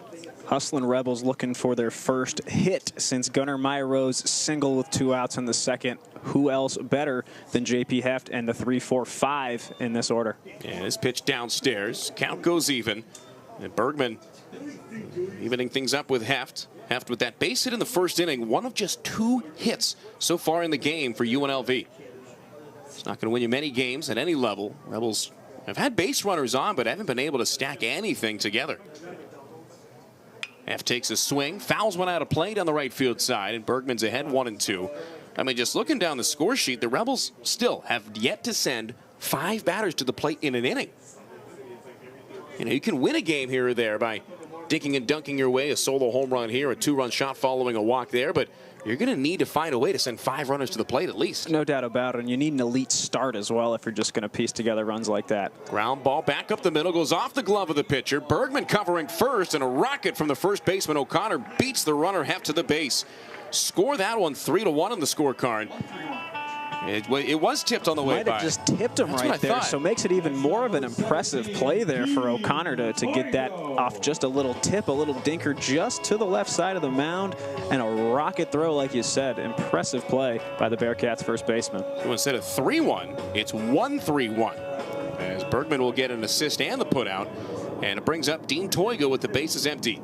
Toigo hitless with 2 strikeouts and a ground out back to the mound thus far. Rebels with 2 outs left to give. Got to get something going right now. Toigo tall in the left-hand box. Aggressive approach here as he swings and misses at strike 1. Toigo's got the back elbow standing straight up.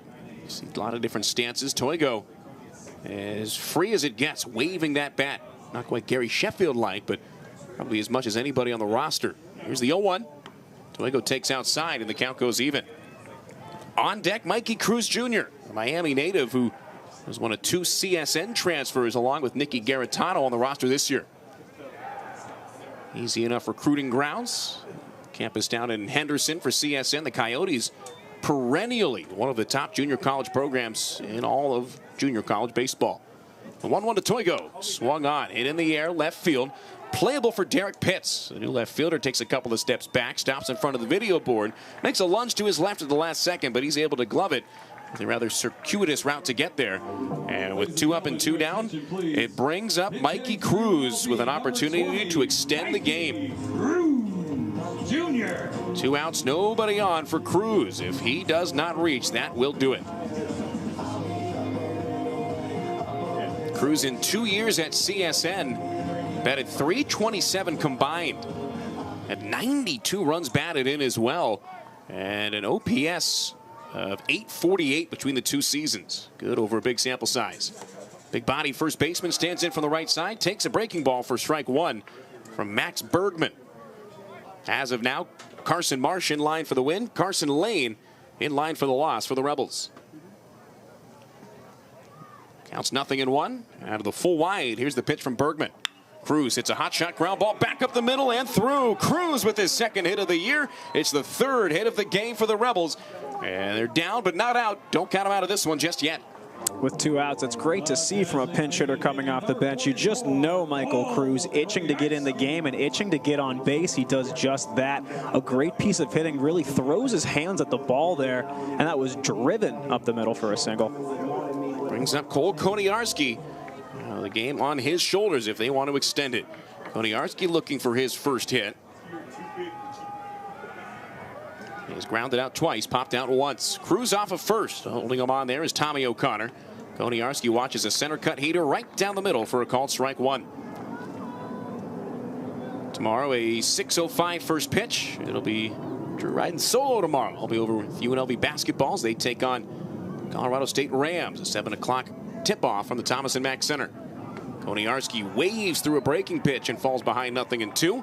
Big swing, big miss, and with that, the Rebels down to their final strike.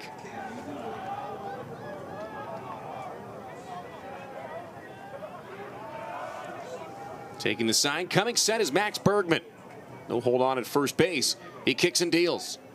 Koniarski watches one that gets by the catcher and rolls all the way to the backstop. So a wild pitch will advance the runner up to second base as Cruz stands at scoring position. See if the Rebels can get a runner to third. Haven't had anybody past second base all evening. Just the 3 hits to show for it to this point. And for Koniarski, you know he's looking for a bit of hard contact. All 3 of his outs that he's hit into. A soft tapper back to the pitcher, grounder to the shortstop, and then a foul pop-up over to the third base side. So he really wants to drive something here with 2 strikes. Koniarski watches that one just low. Great vision there as that one didn't miss by much. But the count goes even at 2 balls and 2 strikes. Cruz with a big lead off second. Leading by 6 Cincinnati. Will let him take third even if he wants. Here we go, the 2-2 to Koniarski. Swung on and missed strike 3, and that will do it. The Rebels falling in a 6-0 final in the 2025 home opener. Drops them to 2-3 on the year as Cincinnati advances up to 3-1 to start the 2025 season. And the number 25 team in the country comes into early Wilson Stadium and takes care of business. Cincinnati with 6 runs on 9 hits. Neither side made an error tonight. Bearcats left 10 runners on base, while the Rebels nothing on 3 hits and 6 runners left on. Carson Marsh with the win. He goes to 1-0 on the year. Marsh inning and 2/3 perfect with 2 strikeouts on 18 pitches. Carson Lane takes the loss. He moves to 0-1 on the year. Charged for 3 runs, 2 of them earned on 4 hits over 2 2/3 innings. Lane struck out 5 but walked a career high 4. 91 pitches, 50 for strikes. We played tonight's game in front of 477 fans here at Early Wilson Stadium, and a game that took exactly 3 hours to finish. Drew, great to have you with us on the broadcast here. The Rebels couldn't get anything going offensively. They're going to have a chance tomorrow to make up for it. Things to work on for sure on both sides of the ball for UNLV after this game. Yeah, absolutely. Nothing to hang your head about today as the Hustlin' Rebels. An incredible pitching performance from everybody involved. I mean, Kellen O'Connor from the left side had just precise accuracy with his 4-seamer that dips in on right-handed batters, and then you get to see Carson Marsh picking up the win. He was near unhittable. These big righties, Marsh, Pinheiro, and Bergman, all with deceiving leg kicks and very excellent stuff from the bullpen. So curious to see how LJ Mercurius will do on the mound tomorrow. A huge X factor for this Hustlin' Rebel team all year long. A guy who's a potential #1 starter when he's at his best. So a good start from him is the key to getting things going for the Hustlin' Rebels here at home on the 2025 season. Rebels fall 6-0 in the home opener. A chance to make up for it tomorrow. It'll be a 6:05 first pitch here from Early Wilson Stadium. You can find it right where you are now on UNLV Athletics YouTube. It'll be Drew all alone on the call. For my partner Drew Neverett and everybody else here with UNLV Athletics, this is Matt Neverett saying thanks so much for tuning in. Back at it tomorrow night, a 6:05 first pitch from the Earl. Until then, so long, everyone.